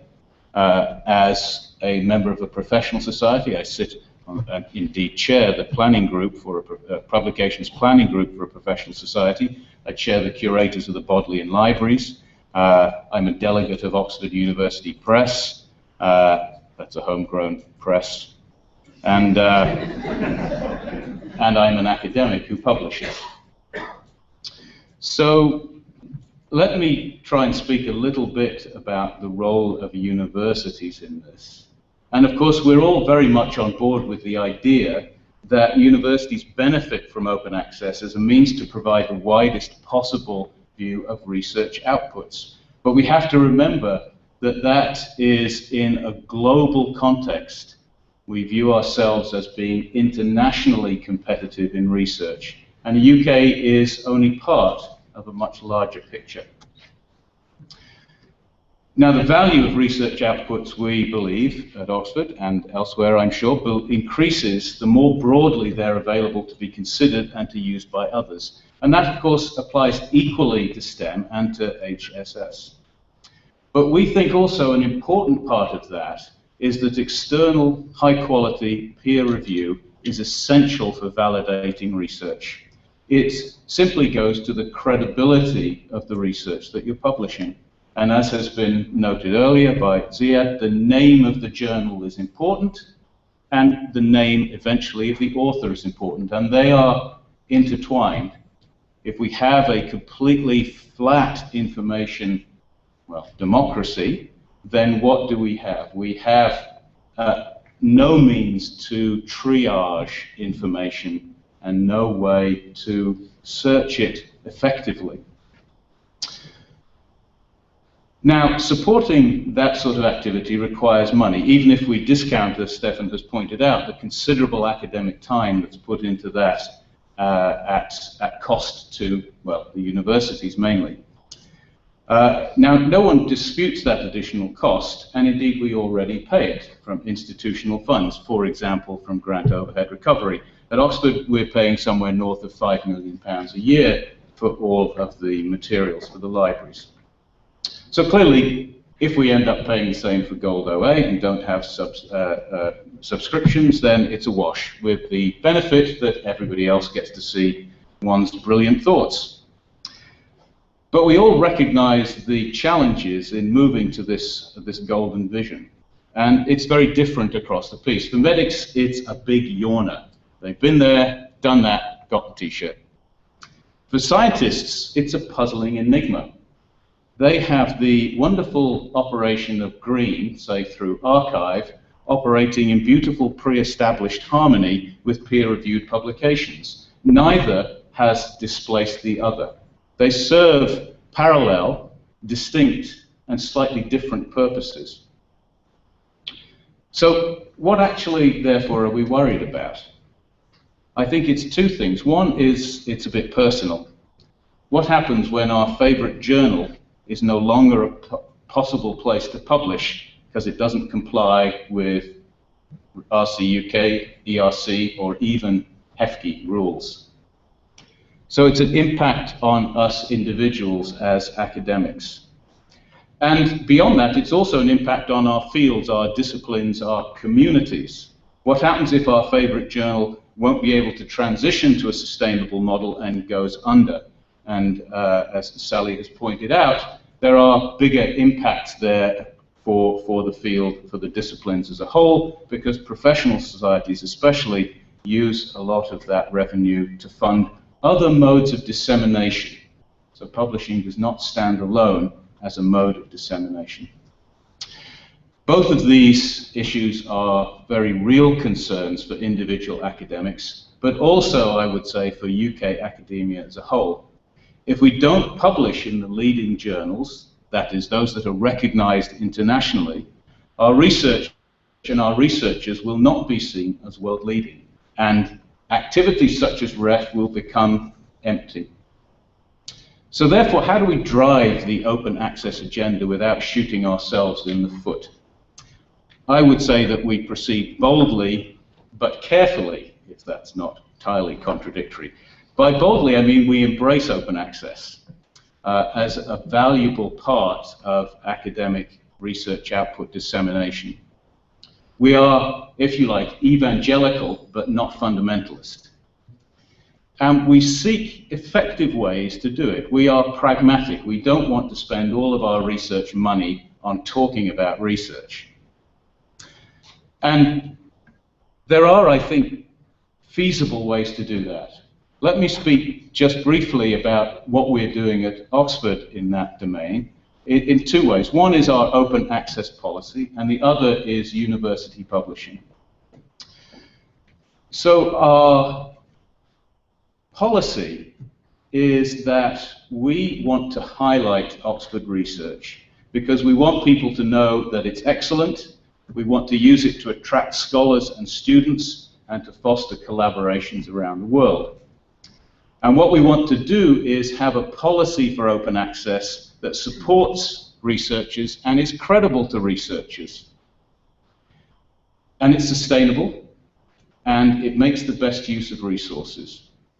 So therefore, we will enable and facilitate green open access, and we will support gold where researchers choose it.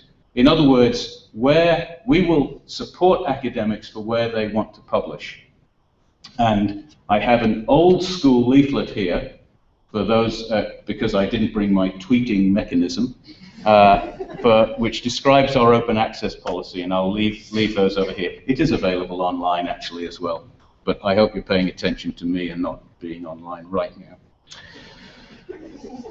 Now, how do we support green? Well, we support it through the Oxford Research Archive, which is perhaps a bit of a latecomer to the game. It was started in 2007. It's a permanent and secure online archive of research materials produced by members of the University of Oxford. It takes Oxford-authored papers from subject-based repositories and citation databases and our symplectic system, which we're using for REF, and local systems within the university, and encourages and expects authors to upload full text to the archive. And these are stored and preserved by the Bodleian libraries. So that is non-zero cost to the university, but it's something we think is absolutely critical to getting our research out there. What about university publishing? So there are many models, and many arguments have been made about the different sorts of models. They're not always, I think, as simple as one might imagine. We had a debate a few years ago about how we should deal with very large asks for subscriptions for publishers. And what we did in the Curator of the Bodleian was try and look at various ways to understand that. Some subscriptions are eye-wateringly large. But if you ask what is the cost per download by academics within the institution, you find that some of those that sit in the top 20% for overall subscription are in the bottom 20% when it's cost for access. So there are various things that one needs to look at in sustaining one's research infrastructure. University presses, of course, are an interesting option. We have one of those at Oxford. It turns out to be pretty big. I think it's the largest university press in the world in terms of turnover. And it publishes journals. Roughly 10 to 12% of the turnover of the press is in journals. 260 titles, gold OA options of various kinds for more than 90 of those, and green for every single one of them. We run something called Oxford Open, which has been operating since 2005. OUP runs its journals by way of a partnership. That is, recognizing that publishers can add value by supporting editors and editorial boards in facilitating peer review, by doing internal editing and producing finished articles and indexing them other things.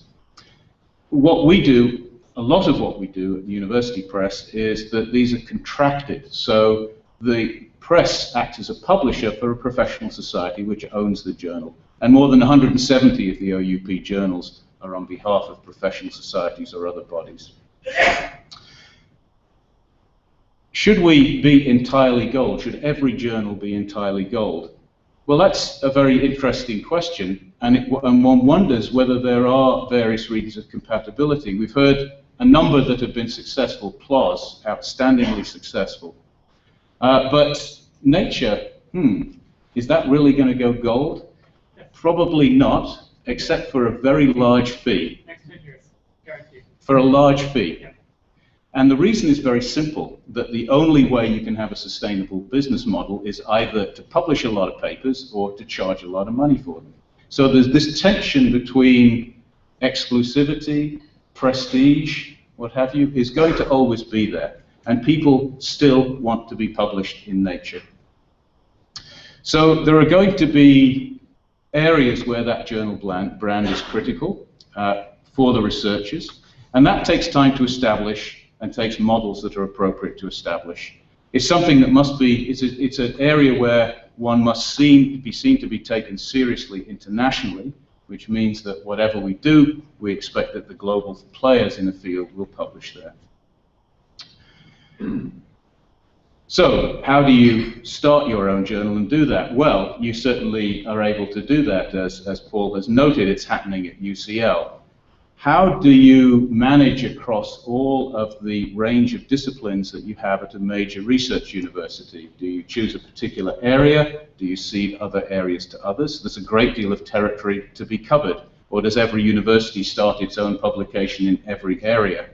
It's not clear that such a proliferation is helpful to each discipline.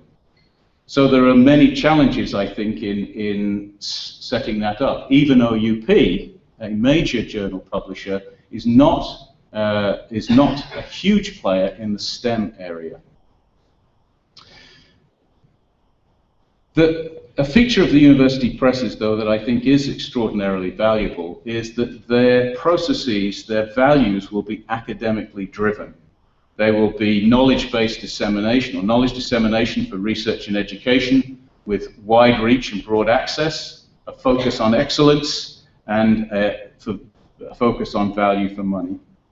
And that perhaps is a distinction that one can take. One can balance the academic-driven side of things from the need to have a sustainable business model. So in summary, what should we be doing in HSS, just as for STEM? We should certainly embrace it, I think. We should proceed with vision and with care, and we shall end up in the golden uplands with both feet intact.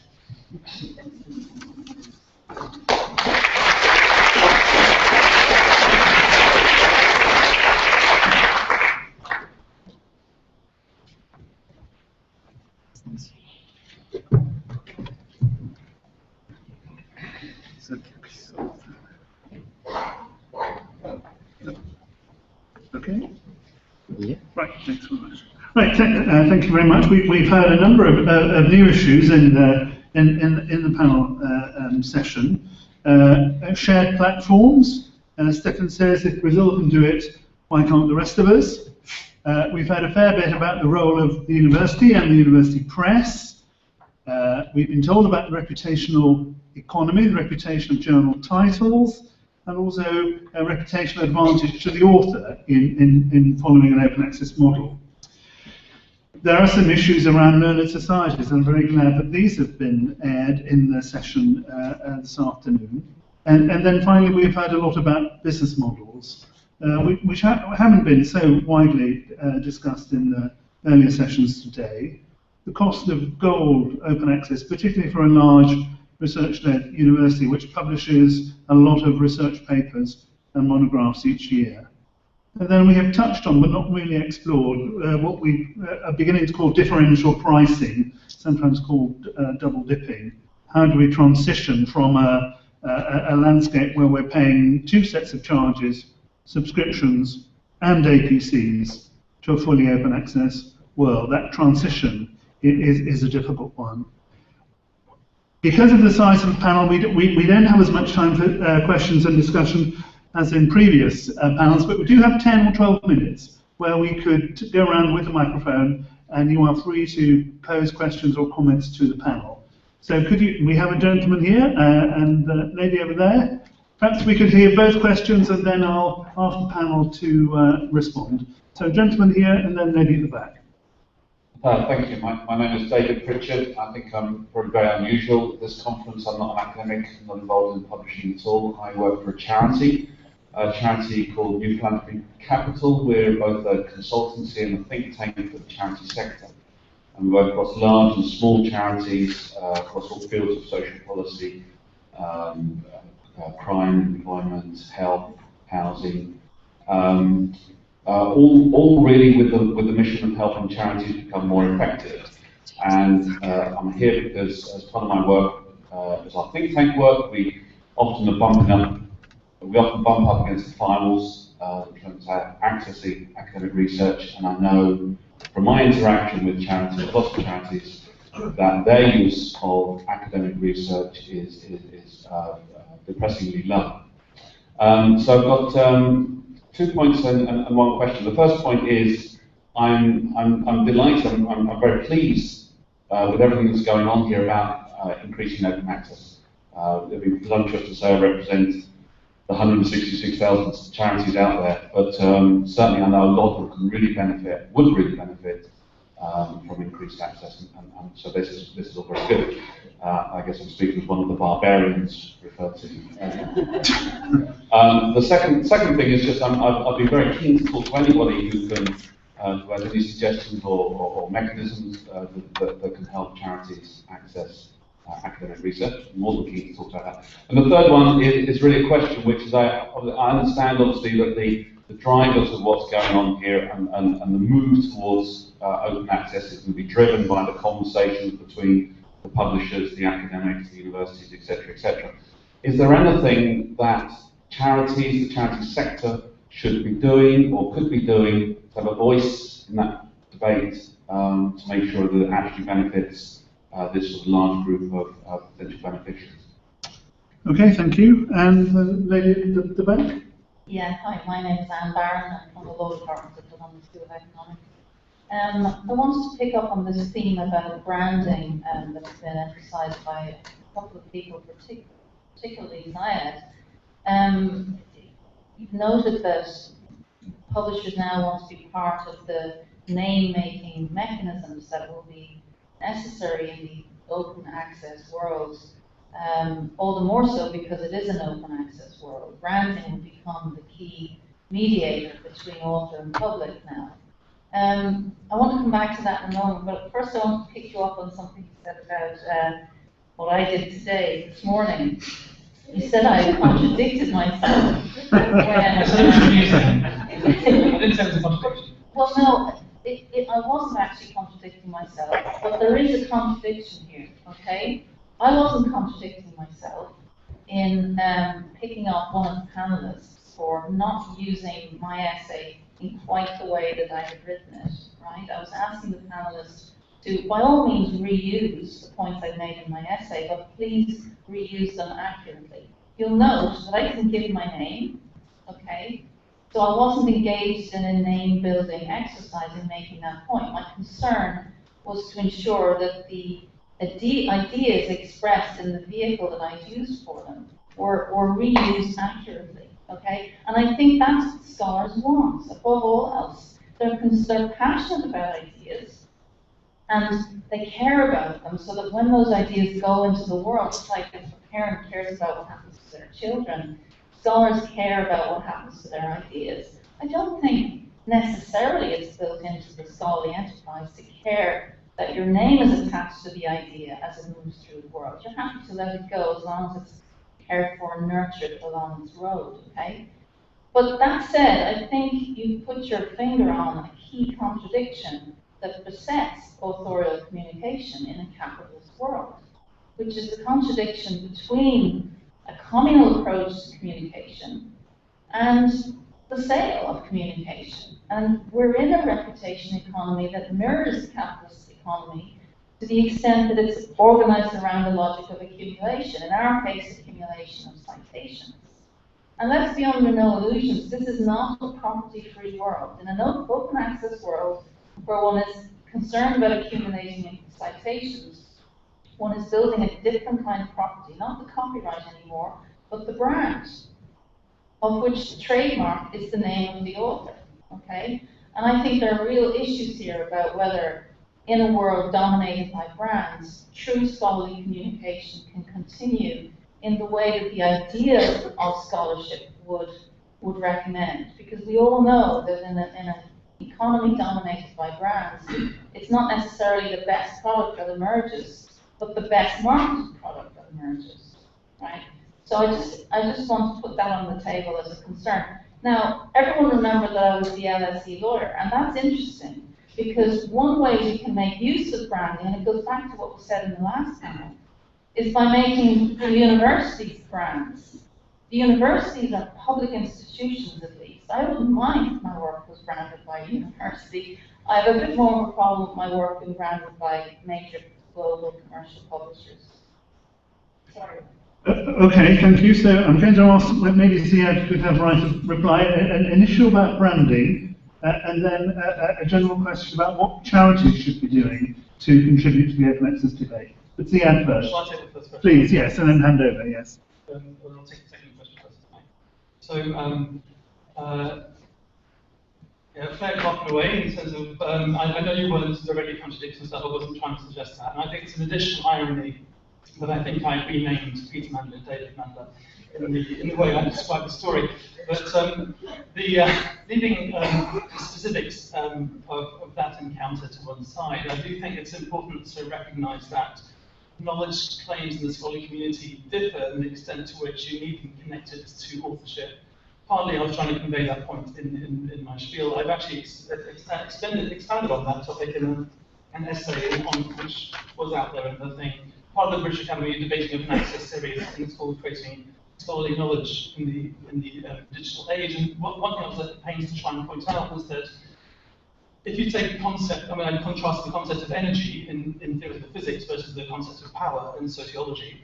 I think that once Einstein had donated the idea, E equals mc squared, in that 1905 paper, it became somehow fungible. The idea could then work. It so happened that he became a household name too, but had a lot of things going for him. But the point is, E equals MC squared stands or falls in its own right, by its own sort of intrinsic quality, as it were, in its usage elsewhere. But you don't get an inter-subject agreement on the nature of power in sociology. It matters whether it was Gramsci, or whether it was Giddens, or whether it was Stephen Luke's. When you try and understand not just who said it, but what was said. What was said is contextualized by who was said it, who actually said it. And I think that's fine if you're well established. If you're Patrick Dunleavy, then people will look for you. You will appear in the op-ed of the newspapers. But who are the new voices emerging? Going to mark themselves out as readable and worth paying attention to in a world where there are 100,000 tweets a minute pouring out. I don't know how many articles a minute, but it's we've got different data. But I think you can't take the requirement of authorship and the brand attachment of authorship and reputation out of the equation. Sally, you wanted to come in. Thank you. David, on the question about charities and what can the charity sector be doing, there's a couple of aspects. Firstly, there are quite a lot of bodies out there that are already working on behalf of charities, making representations. One thing, there's NCBO know all about the open access situation. The Foundation for Science and Technology are also very well embedded in this space, so they're organisations you could work with. The Academy of Social Science, who's one of the hosts of today's event, similarly are open to representations from others in the charity sector. If you wanted to go directly to government, you could easily contact Lord Graham Tope, who's the chair of the Librarians All-Party Group. They had a meeting yesterday on open access. And then finally, the point I wanted to make about the charities with whom we work, there is a programme that's rolling out at the moment, making many of the academic journals available freely through local libraries in the UK. And I think that's now in trial period. I think there's 70 libraries now that have systems set up, and that will roll out around the UK. So they have to go in, they can't access it online. So it has it's limited, but at least it's there. They will be able to get hold of that material. Please. Yeah, and can I just add on a more pragmatic note? Ask the author, and they'll almost certainly send you a copy, and perhaps work with them. It doesn't work, obviously, in all cases, in terms of working with the academics, but if you want to use their research, work with them. Simon, thank you. I'm afraid it is 5 o'clock and we're going to have to close. Could I ask you to show your appreciation for our panel in the accompanying?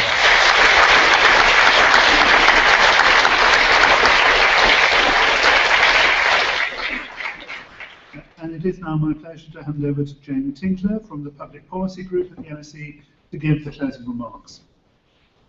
Thank you. You'll be very pleased to know my closing remarks are going to be incredibly short, and they're really just going to be thank yous. I wanted to thank Save very much for sponsoring this event today, for Ziad and for David, who's really driven the planning of today, but also to Katie and Sally and Graham and the other Save staff who've made it all run so smoothly. I'd also like to thank Sierra Williams, who's the brilliant managing editor of our LSE Impact of Social Science blog, who's been madly tweeting today and drew together the edited collection. But thank you to you for staying with us and to show our gratitude. We've now put on a nice drinks reception downstairs, so do please come and join us for a drink and we can continue the debate. Thank you very much.